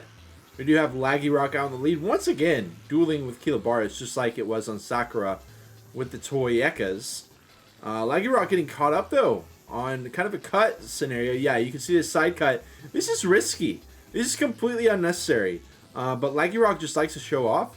He goes ahead, and also another thing is he wants the perk, right? It's not just about showing off, but he also wants the perk. Yeah, my bad on the cars. You got a bunch of mystery cars here absolutely tearing up the competition. But they've all fallen back. They've all fallen back quite a bit. All of them 100 meters behind. But we've got V here in last as far as the humans go. As we start lap 3, it's going to be tough for him to make up the gap on Kiki.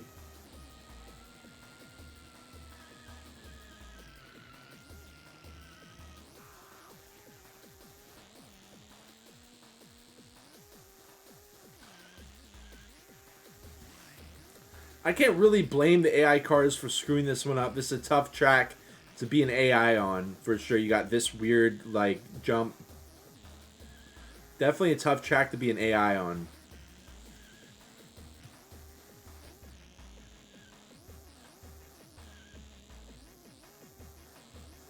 V's doing his best, but this might be the end of the road for V. I think he needs to go for the shortcut at minimum, almost going in between the two satellite dishes. Good recovery, but yeah, 125 meters back. I don't see how he gets it back here on Rooftops 1. Which means this is the perfect time to tune into our front drivers, Kilobaris, still out in the lead. Kilobaris has something to say. Kilobaris has got a statement to make here. And with no one taking the cut, he should be able to wrap it up here. Textbook execution through that area. Getting lapping as well. Frost 30 meters back, slows it down. Doesn't want to have any silly mistakes. And he doesn't even need to take the cut, but he'll take it just for fun. Kilobaris finishes up in first place. Who we got? V versus Kiki. Kiki finishes up. Now it's just V. And so I guess that will be V sent packing. V making it all the way to top 7.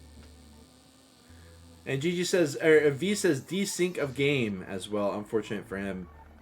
But regardless, it will be Kilobaris winning first yet again. And he gets to pick another perk.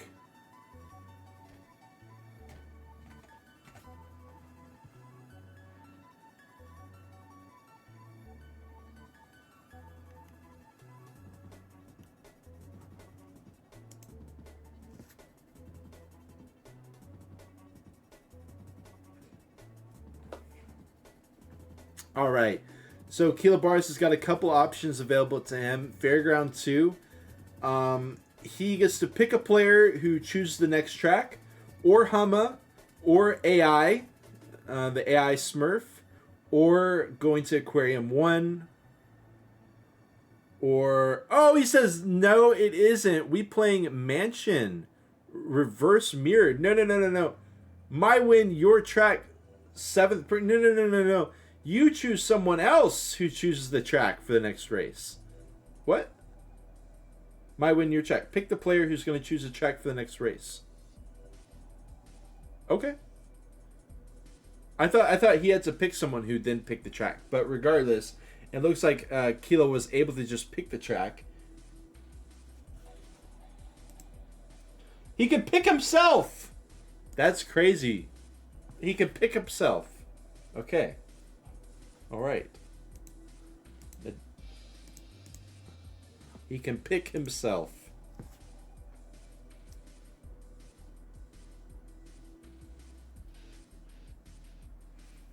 All right.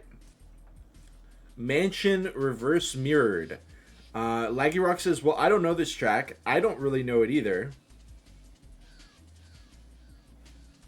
Frostbitten seems to be a little bit confused on it as well. Kilobaris proving that he has a better grasp on the English language than myself. Not just with this, but also with the mirrored situation that Stingox walked into.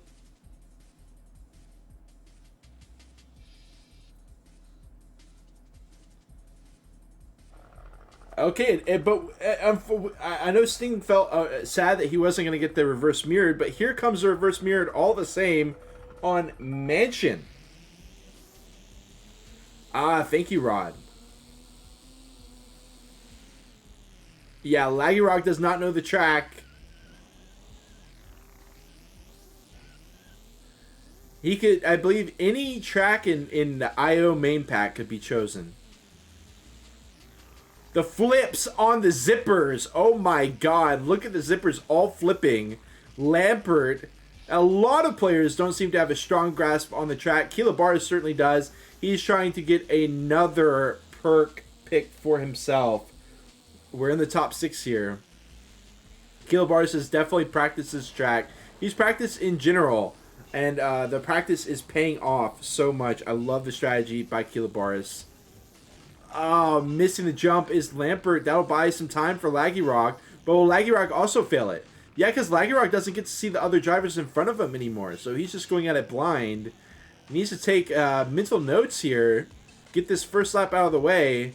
And start off on the others. Okay, around he goes. Starting off the second lap. Oh, it is just a radar situation. Lampert still has vision on the other drivers. Kiki wrecks. Everyone wrecking through that area. Buying some time for Laggy Rock. Laggy Rock, he doesn't wreck.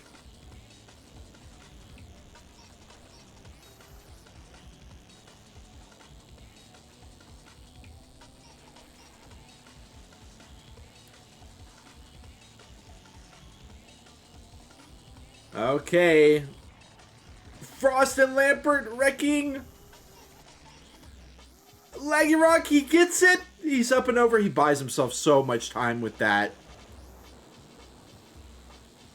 Good execution by Frost and Lampert. Oh, they get caught up under the chair. BGM joins the mix as well. Frost fails a jump. We are here on lap 3 and 4. Laggy Rock still has potential to bring it back. If he can keep... Oh my god, Frost tries to take it around the outside. He wrecks twice. Laggy Rock, he takes the cut, but he wrecks as well. Oh, Laggy Rock, such a good moment for him. The adaptation on the fly, but wrecking on the easy part of that. 2 drivers wreck into the book. And now BGM and Frost are... BGM with the leg boost. Laggy Rock, unfortunate on the ramp.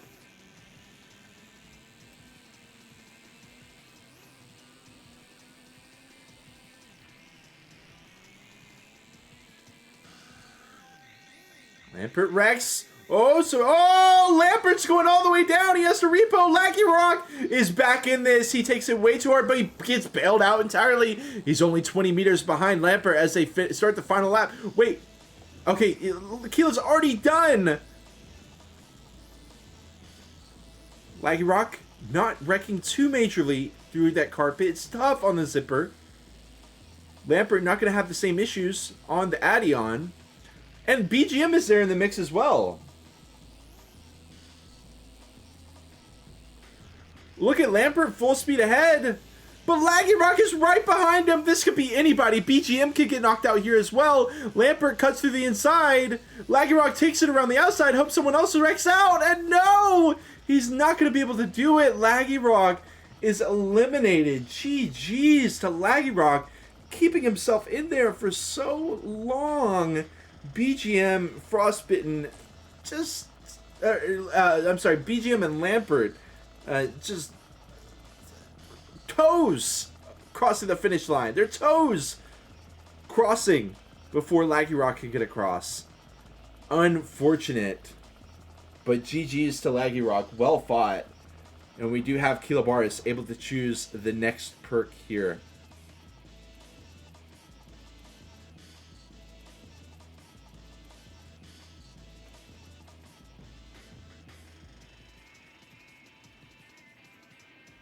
Rod asks, how did this thing get into Maine, really? Well, Kilobaris takes advantage of it. Alright, we've still got the Humma. We've got the Cougar. We've got Reverse Track. We've got Best Lap Knockout. We can also... Kilobaris can time snap. Oh my god! Kilobaris could have just time snapped to force the same track, right? And I've got Unknown! Oh god, what is this? All my packages are up to date! We're racing on an unknown track. I'm so sorry, guys. Maybe I can download it really quick. Oh, what a disaster. I don't have Aquarium. I don't have Aquarium. I'm sorry, guys.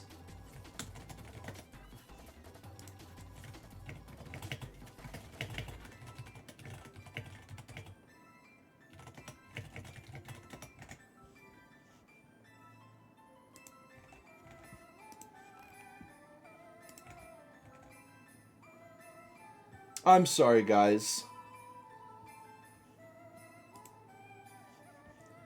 Revolt World is not loading. Okay, I guess we just go.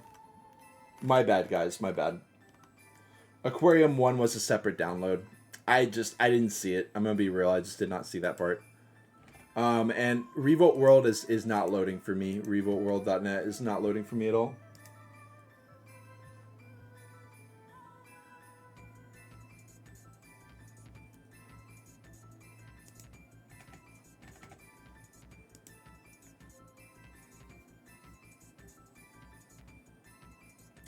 Sorry, guys. It is what it is.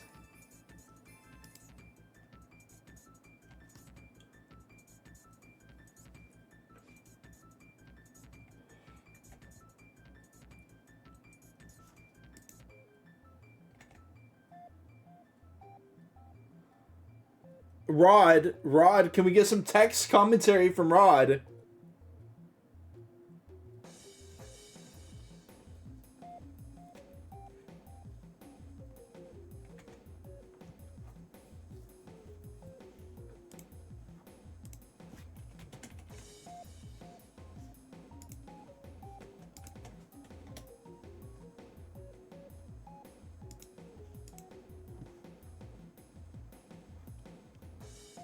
Thank you, Rod.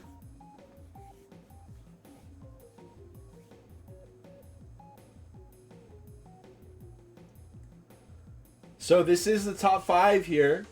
Apparently we've got Frost and BGM. BGM has wrecked. So it's going to be BGM in the back. Rod says maybe BGM doesn't know the track.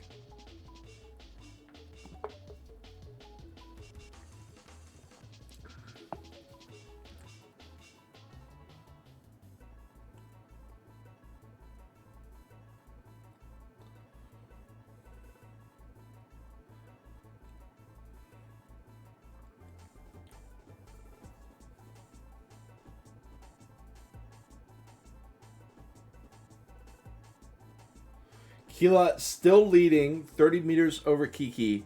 So we could see Keela going... Oh, I really hope Keela doesn't send it into Aquarium again. Oh my... I can't even download it.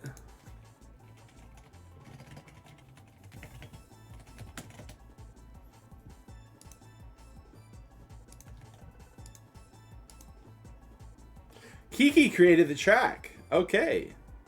Shout out to Kiki. Maybe Kiki can send it to me. I would really hate... I thought Keela was going to run back Mansion reverse mirrored, because the run back is still an option. It's called Time... Let's see. It's called Time Snap. Next race is going to play on the same track as the previous one. So I thought he was just going to run back Mansion reverse mirrored. But he sends us to Aquarium. He could run back Aquarium as well. It would be very evil.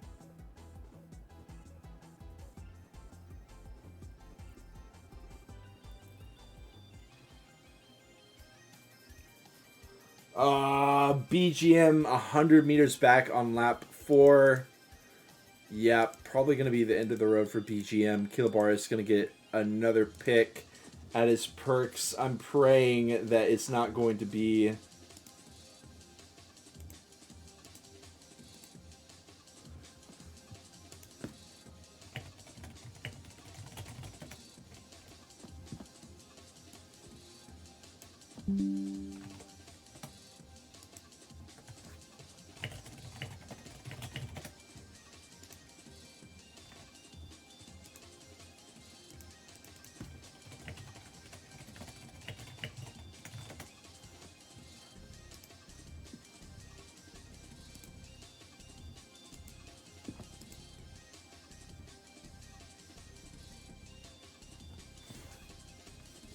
All right, it's finished up. Rod posting Imgur link. It is going to be Kilobaris winning by about 3 seconds. BGM getting knocked out.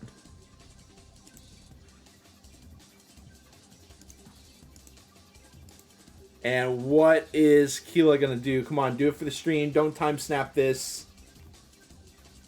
You better not time snap this, or we're gonna have serious issues, Keela Barris.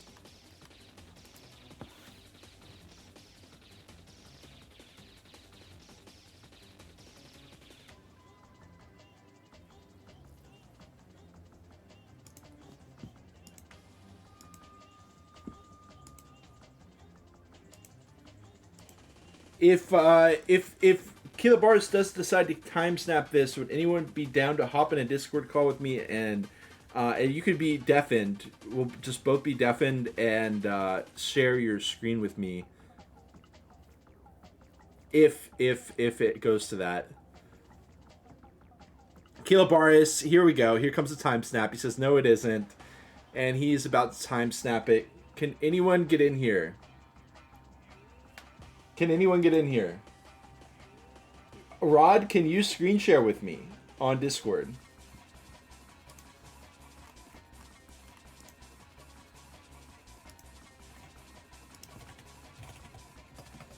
Awesome.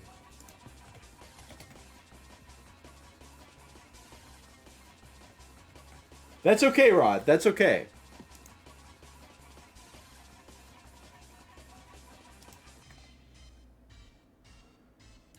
Pokers, thank you, Pokers.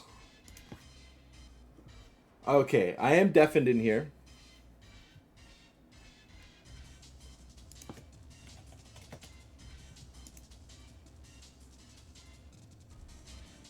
How's it going, Rod? Can you screen share this?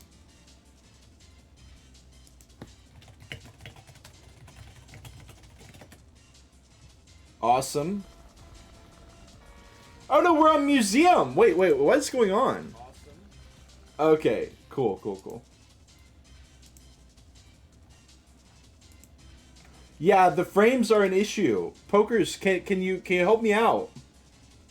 Would you be able to hop in here? Pokers, could you hop in? All right. Sorry about that, Rod.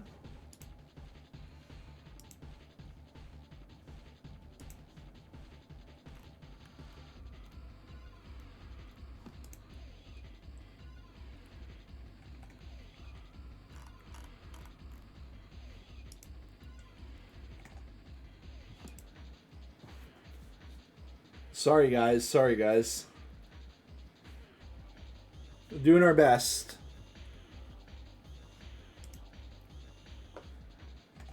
I mentioned it in the chat, bro. I said it in the chat. I'm trying to get Pokers in here. Pokers is in. Alright, screen shares, Pokers. No, it's okay, Nick. It's okay. I tried to download it, but the issue was the link was dead. Revolt World would not load, so... Okay. We've got it, folks. We have got it. Oh my goodness. We are here. Okay. We are here. Thank you so much. Thank you, Rod, as well. Much love to you, Rod. And it is currently Kiki out in 6th. Let me get the crop pad off here. Oh, God. We're really going to be doing this. He gets past him. Stretch. Thank you. Okay. Kiki, still in the back. All right. We're good to go. We got at least half the track left, over half the track left to go. This is the elimination for our top 3. Kilobar is running it back to Aquarium, and the confidence is paying off. Kiki manages to get around for Frostbitten, but for how long? He does hold on to it for the time being. Kilobar is 25 meters out in the lead, looking like he's going to get another perk to add to the arsenal. Frost wrecks, and he wrecks again! Oh, no! This is a disaster here for Frost. Lap 3 of 4. No oncoming traffic collisions happening. Kilobaris is still managing to hold out, but Lampert and Kiki are nearby. One small mistake.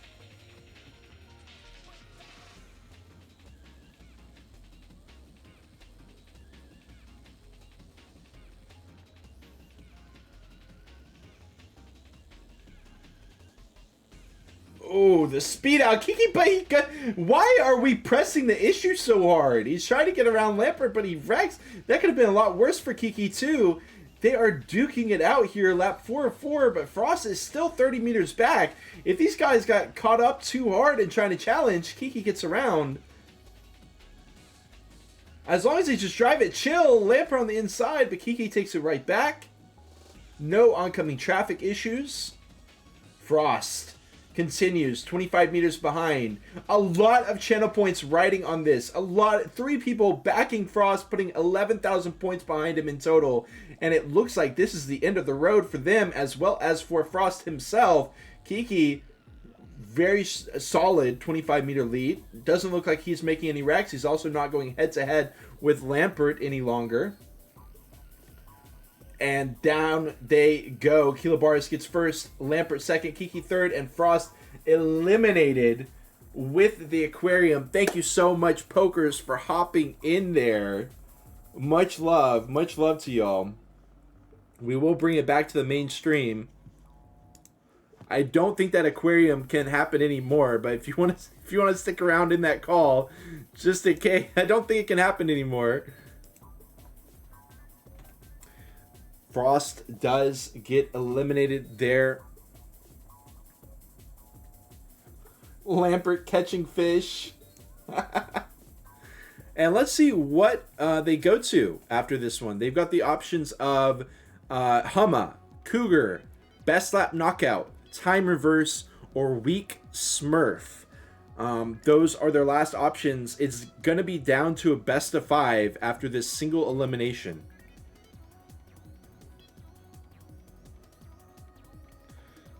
Frost trying to weigh in and say, no, it's not. Trying to predict Kilobaris, but Kila is thinking on this one.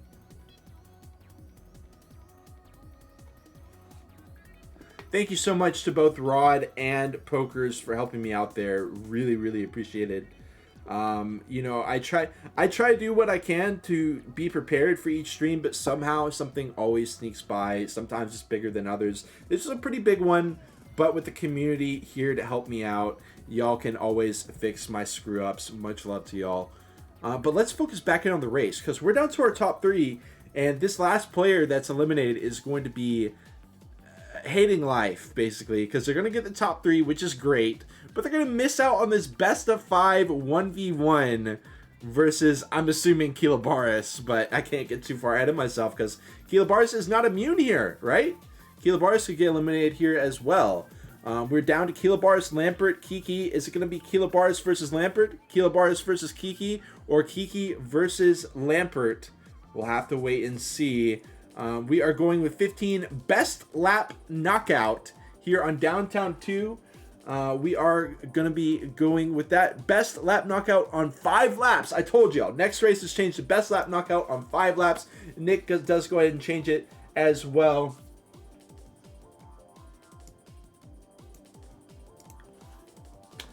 Okay, let's see it.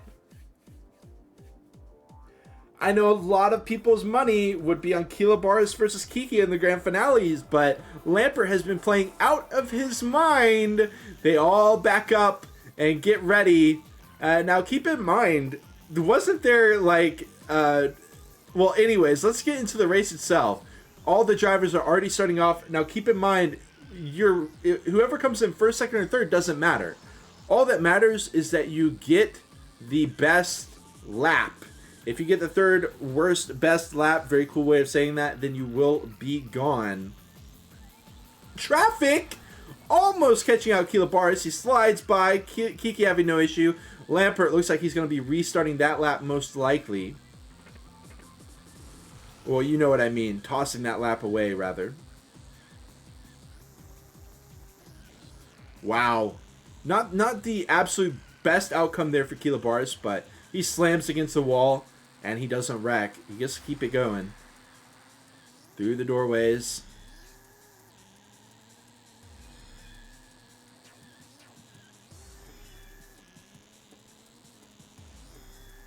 And there is the first lap in the books, a 1:01 for Kilobaris. 1 minute, 1 second. It is going to be the best lap in our race so far.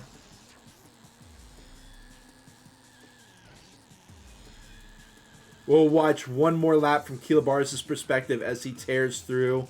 Actually, we'll watch the third lap as well. We'll just see who messes up. We'll flip over. If there are no wrecks from Kilobaris, we'll just keep watching Kilobaris here. Because I think he deserves it. He's been playing out of his mind here. We haven't gotten to put the camera on him much because this is a knockout session. But the man has been dominating, has had so many perks, especially in the second half of the race. It's been nothing but Kilobaris winning all of these. 48 as he exits the subway car itself. I don't think this will be a new best lap. 101. No, it will be one even 615 milliseconds added onto that. Oh, Kiki very close. This is going to put a ton of pressure on Lampert. He's got to get a sub 101. Right now he's sitting on a 102.5. So Lampert's got some work to do, and he fails the turn with Kilobaris having a perfect lap, basically, as well as Kiki. There is no room for errors. If Lampert messes up, then he's basically got to go again, which is a huge momentum problem if the wreck happens early on, like it did on lap 3 for Lampert, because now Lampert's got to just sit here, like this whole lap is thrown away. He's only going to get 2 more chances at it. I mean, he might be able to recover from that position. I don't know, but we've been watching Kilobaris, and he had a pretty perfect lap 2. So this is going to put a lot of pressure on Lampert to perform. In the meantime, as we watch Kilobaris and Kiki finishing up their lap, Kilobaris is not going to be able to get a sub 1, and he's just going to try to get the most speed he can going into the next one. Kiki will do the same. I expect to see Lampert doing the same as well. Okay, he's just going to hold it. He does improve on his best lap by about a half a second. We'll look away for the time being.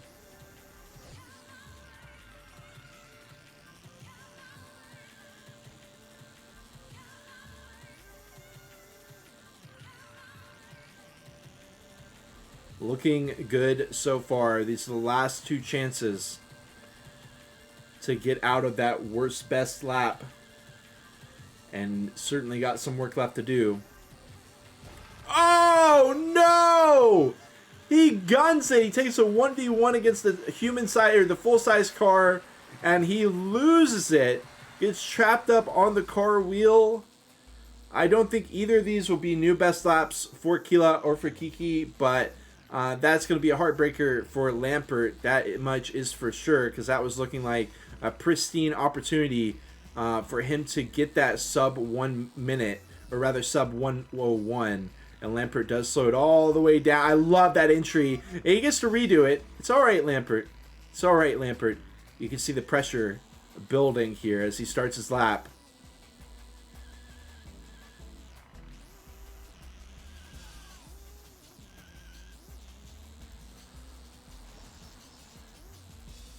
No early wrecks.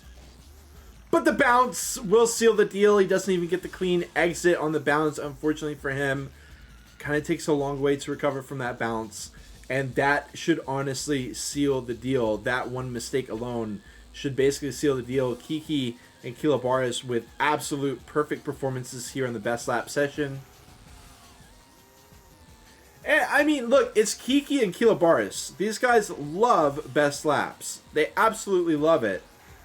So you can't really blame Lampert for being in over his head a bit here against these 2 drivers, because they are constantly out here setting best lap times overall in the game itself. No, you didn't miss anything, Pokers. This was a little moment that I had where I noticed that for the best lap knockout, it would be 5 laps instead of 4. That's basically it. It's just 1 lap difference for that one specific, and that's it. But that will conclude our Twisted Knockout session.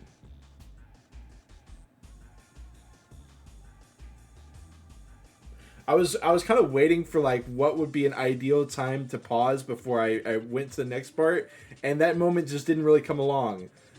So yes, I did prank each and every one of you. Of course, there is Kilabaris and Kiki still hanging out in the finale here. I see Kiki went spectator. Did I miss something? Did I miss something? No, it should be Kilabaris and Kiki here. 1v1 head to head. We've now got a best of 5 between these two remaining players. Kiki gets to pick, or I'm sorry, Kilabaris gets to pick the first track.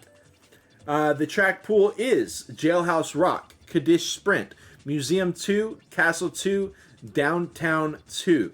And it is whoever loses the track will pick the next one. Castle 2, what we'll be starting off on in our best of 5 parlay here between Kilabaris and Kiki.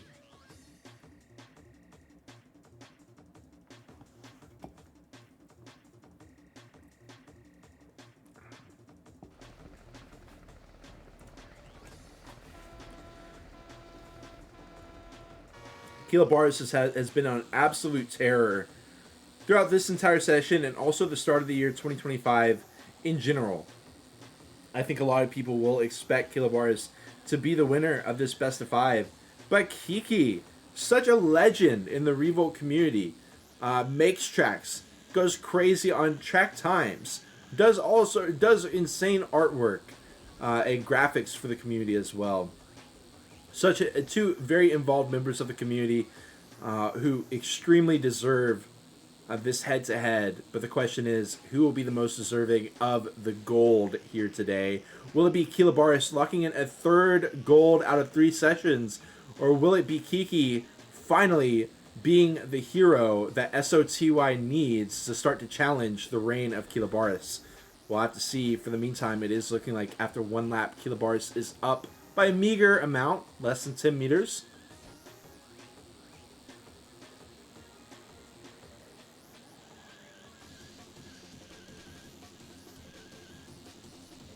Clean.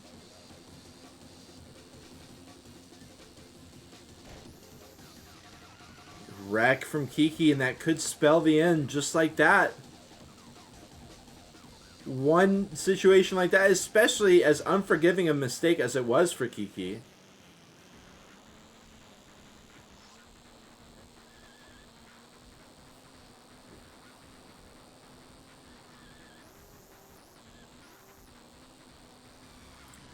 $70-meter lead for Kilabaris.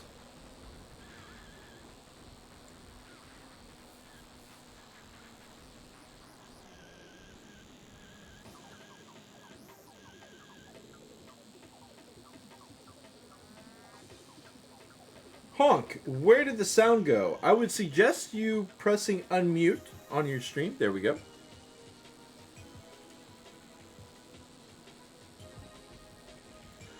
There's not much to say. I mean, the story tells itself here. Kilabaris not making a single mistake.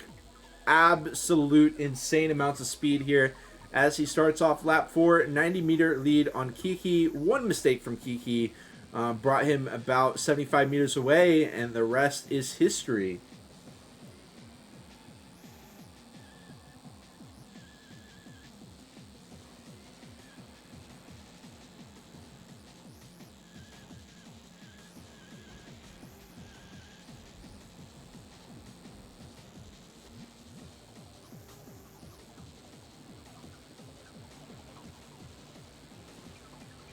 And that's going to be that. Castle wrapped up by Kilabaris. Easy as you like it. And boom, it is going to be Kilabaris up 1-0. I'm assuming with the best of 5, it's going to be whoever gets the 3 points first. The question is, will Kila get the clean sweep 3-0? Will Kiki be able to hop in here at some point? Kiki can pick between Jailhouse Rock, Kaddish Sprint, Museum 2, and Downtown 2. And in the meantime, Kiki has already locked in where he wants to go. Museum! Classic spot. Ooh, oh, Kiki right in there right away. I like it. Aggressive driving out of Kiki. Kilobar is trying to nose his way in wherever he can. Shortcut will definitely be interesting as Kilobar continues to apply pressure. Whoa! Whoa! Whoa! Kiki with a massive break so that he doesn't run into Kilobar. And Kilobar just goes straight. He expected to block him off. Kiki, a level above, predicting that that was Kilobar's strategy and just playing it super safe. And he's going to maintain the lead after one lap.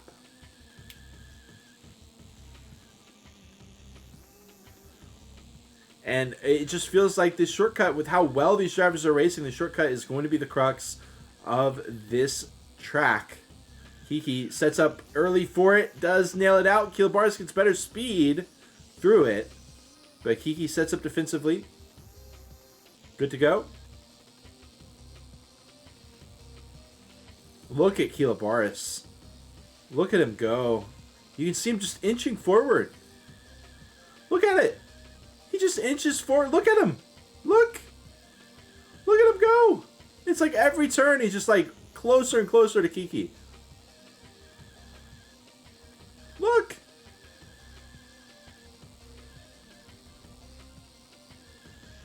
Big turn. Holds down the gas. It will still be Kiki reigning supreme. Kiki cannot manage to break away from Kilobar's 2 meters, separating the two, ticking down to 1 meter here and there. Kiki needs perfection. The question is, does he just drive for pace? Does he try to shore up some defensive driving here? Try to just block Kilobar? But how long can you block feasibly? If Kilobar has a better pace, how long can you block? That is the question. Can you do it for a whole lap? I don't know. Kilobar now on the inside. He wants to take it home. Squeezing Kiki. Oh my goodness. It's going to come down to the shortcut like we predicted. Kilobar holds full speed ahead. Kiki gets bumped and bruised. He gets sent off into the trash heap over to the side. And Kilobar snaps up first. 30 meters, 20 meters. It is going to be Kilobar taking that one. Absolutely decimating to the momentum of Kiki to just get slammed on. The slam jam, thank you ma'am, with that one. Just Kiki had nothing to do.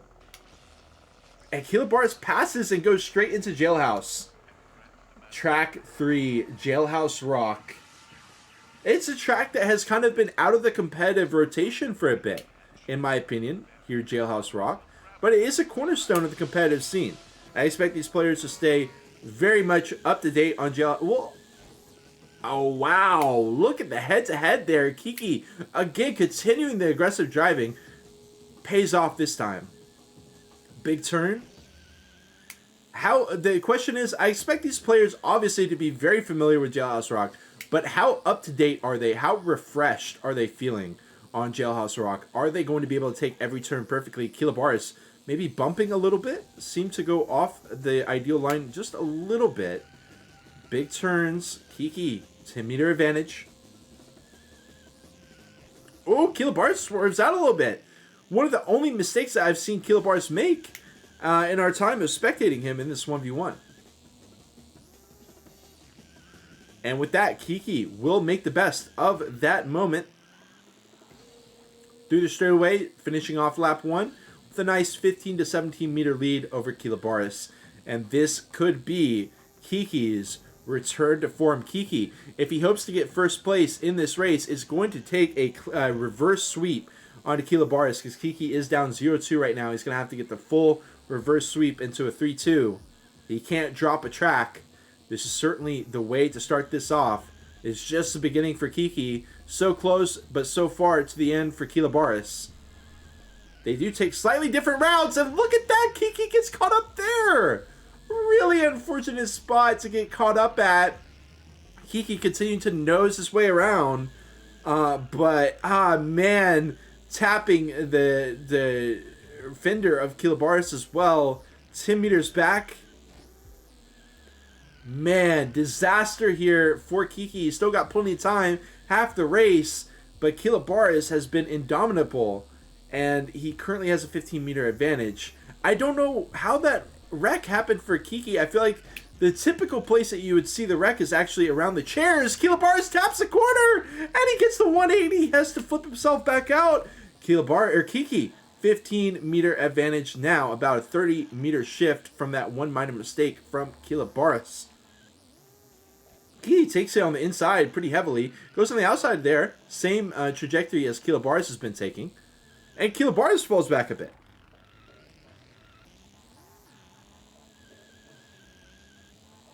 Kiki, final stage of lap 3 and track 3. Big U-turn, finish off the lap. We head to the final lap. Kilobaris here with Kiki right in sight. Slam turn, gonna be huge. Here it is.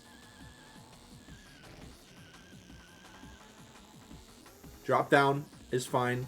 Kilobaris goes in the air for a bit. Kiki maintaining, just barely in the double digits. Kiki's execution very paramount here. Takes it on the outside, wide U-turn through. Another big bold U-turn. Kilobaris tapping the corner a bit. Does this buy Kiki enough room? In most worlds, in 99% of worlds, this buys Kiki enough room. But there is always the world where he takes a dip. This will not be that world. Ooh, not going to run into the trash fire either. And that will be Kiki bringing it back to a 1-2 against Kilobaris. Kiki cannot drop a track.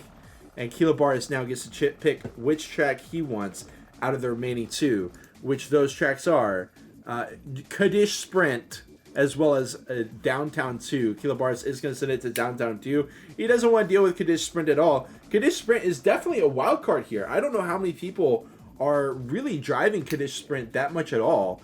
Maybe in your IO session or something like that. But Kilobaris wants to keep it simple here. Take it to Downtown 2. We go on the hot dog stand. Up and over. And Kilobaris takes an early lead against Kiki. And Kiki wrecks hugely. Oh, horrible way to start off the race. 30 meters back from Kilobaris.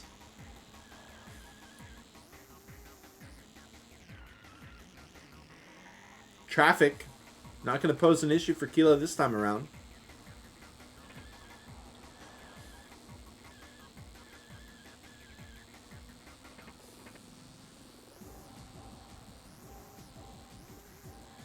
Drop turn. Easy.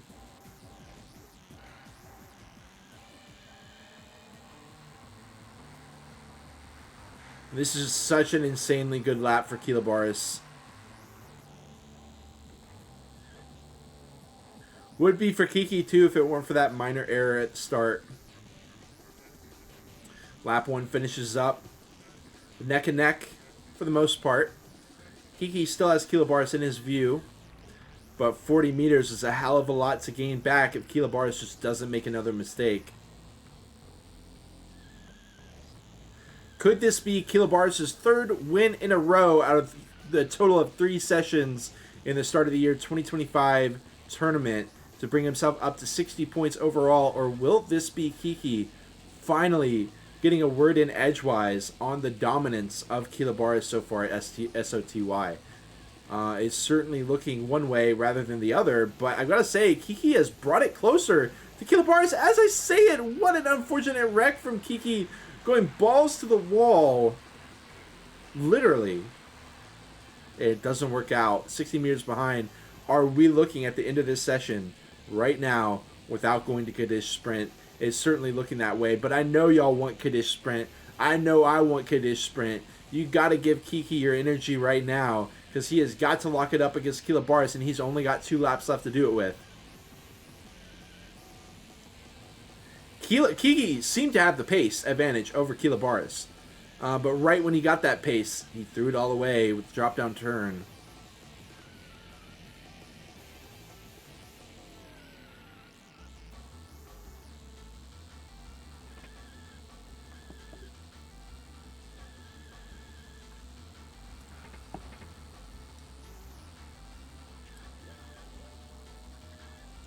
Drop turn, important moment. Good to go. Kiki, clean.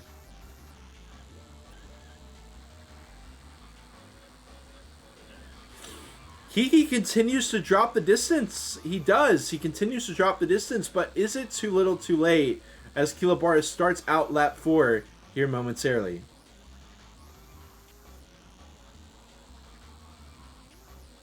It all comes down to this. It's either going to be 3-1 for Kila or 2-2 with a track 5 decider.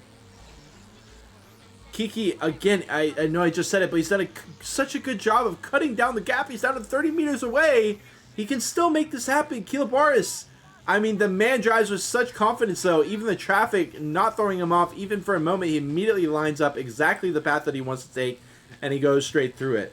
Kilabaris continue to hold on with no wrecks at all whatsoever here on downtown. Big jump turn, and Kilabaris takes it super safe. Kiki, look at Kiki. He's done so much in the way of catching back up with Kilabaris, but Kilabaris just cannot seem to wreck. And I don't see how he's going to wreck here. He's just got a clean jump into the turnstiles, into another clean jump. And it is looking like it's going to be Kilabaris taking the 3rd win out of 3 sessions in the start of the year tournament 2025. Congratulations to Kilabaris. Congratulations to Kiki as well for 2nd place. But what a moment here for Kilabaris. Such dominance. We have seen this dominance before. Don't get me wrong. In the Revolt scene, I've been casting for many years. We have seen this level of dominance before. Frostbitten and Famous immediately come to mind. But could this be a new era of dominance for Kilabaris? We will just have to keep playing this out. Incredible match. We should have the results pretty much immediately. That's going to be 20 points. Hello? What is this? Oh, okay, never mind.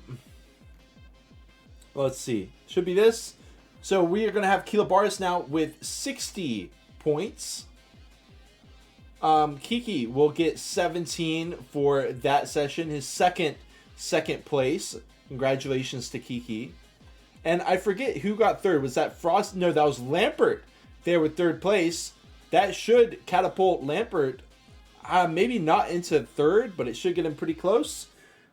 Sting gets eliminated way early. He had 2 3rd places back to back, and then he gets eliminated in what was that, 10th or 12th? Something really unfortunate for Sting. Blobrov doing exceptionally well for himself as well. Should be getting a bump there. Makakowski with an early departure, if I remember correctly. V doing exceptionally well for himself as well. Ashen staying quite a while in the competition.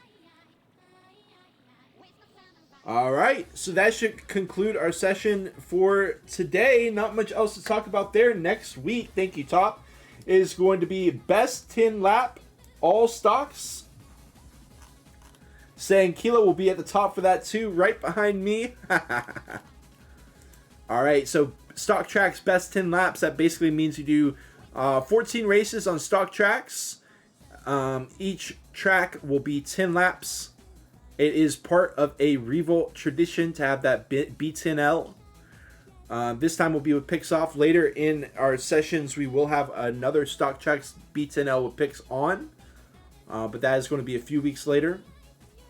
We are also, with next week, at the end of next week, we'll be halfway through the start of the year 2025 tournament. Which means, if you're going to get your points, you got to start getting those right now. As far as which races are going to be dropped, I don't know if there's maybe your worst 2 races get dropped or something like that. If anyone can fill me in, feel free. Best 6 results. So the bottom 2 will be dropped. So Sting can drop today's race. We got some players with those zeros. Those will be dropped. Frost will be dropping that 0 on session 1. Makakowski will be as well. Top says, what are you laughing at? I'm being serious. My bad, Top. My bad, bro. Okay, so I guess I'll conclude it. I don't think we really need to. Oh yeah, we got the results right. No, we don't. We don't have those. I don't think it's really pertinent to have them yet. I will go ahead and stick around. I'll be chilling for a sec. If the results get posted, people want to stick around for it. We've also got predictions. Poker say, may I laugh then. All right, so it was Keela Boris winning.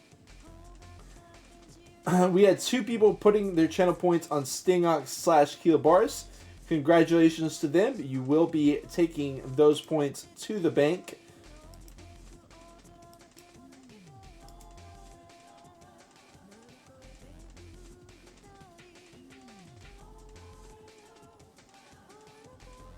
So congratulations to y'all for that one. Rog and Ertsu cashing in on that bet.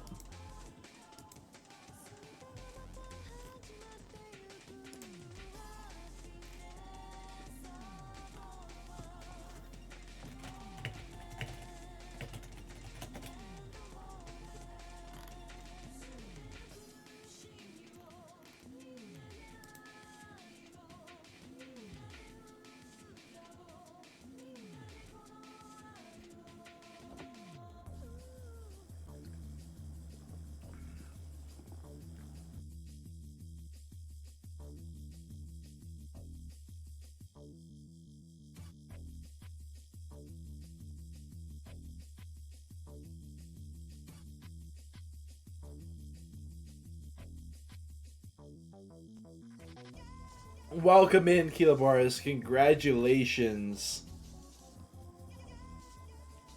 Huge congratulations on the dub against Kiki there.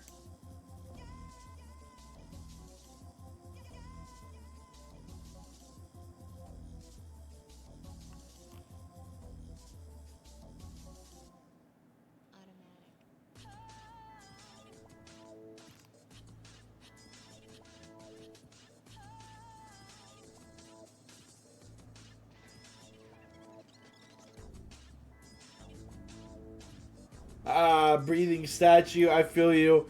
It's tough. I personally want to extend the betting period longer, but it's kind of tough to do so because people get upset because like the person they bet on get last place or something, and they're like, oh, now I lose. Which the truth is, you actually don't automatically lose, just because I mean, in a knockout session it's a little bit different, but I mean, someone can have some early losses and come back and win. And for example, when you're doing actual esports betting, for example. The bets will often stay open for a bit after the match has already started. So I don't think it's that crazy, but people do tend to get upset about it, and I understand why. So we do kind of have to close this early.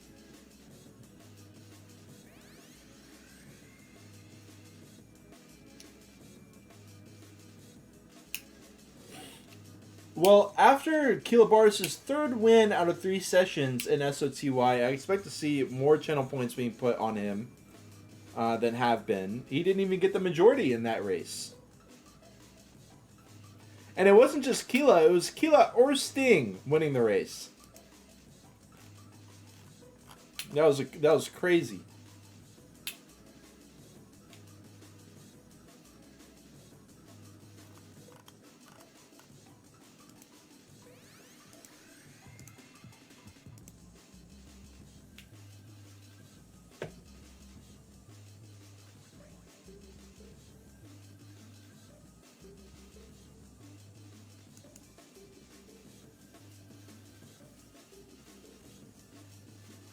Alright, we got some cool graphics here. I'm going to pull these up for y'all. For those of y'all who stuck around.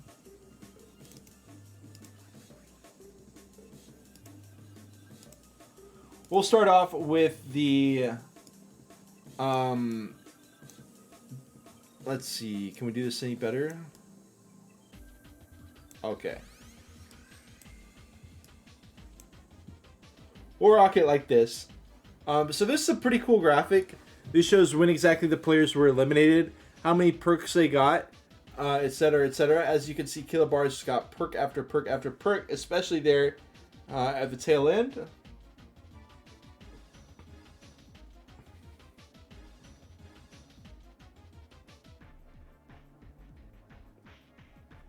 Really well done.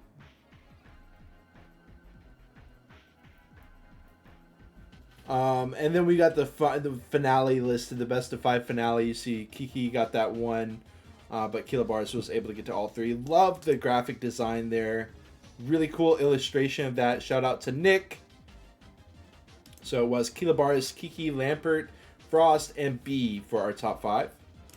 And we will go ahead and transition over to our overall race results as well.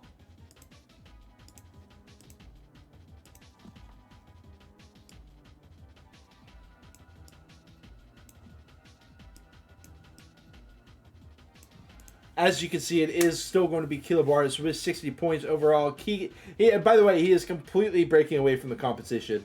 We've got Kiki, who is 15 points away, but that is just one player, and Kiki is 10 points ahead of the rest of the competition.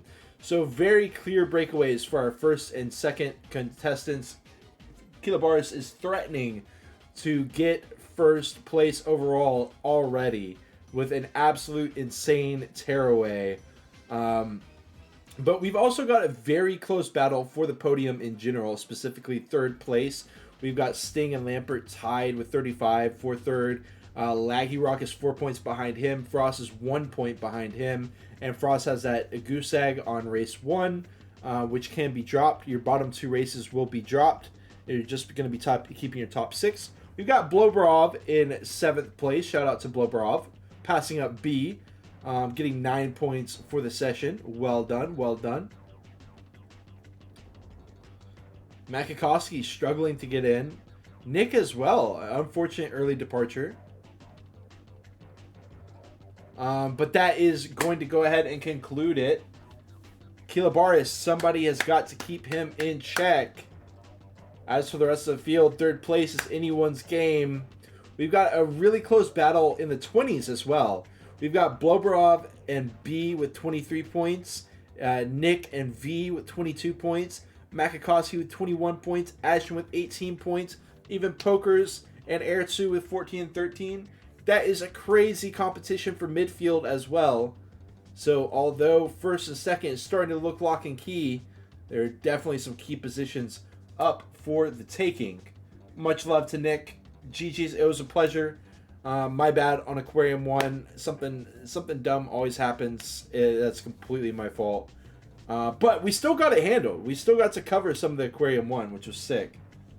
But that is going to be it. Breathing Statue says, it's impossible to assassinate Kilobaris since he usually gets the lead very early. Yeah, he definitely proved that on session 1. But the man is not bulletproof. This has been a rise out of Kilobaris. It was not every day that you saw Kilobaris clean sweeping the first 3 sessions of a tournament. But it is looking like we're in the era of Kilobaris. We'll see if anyone can challenge him. I'm going to be headed out for now. We'll see you in about a week from now. 20 UTC, that's 3 p.m. East Coast, North America. Should be around 9 p.m. Central Europe. But let's keep it simple. 20 UTC. We're going to be back here. B10L picks off session. Much love to y'all. Much love. Top Pokers, of course. Breathing Statue, Nick, Kilobaris, if you're still in here. Much love to y'all. And we'll see you then. Same place, same time. See you in about a week. Much love.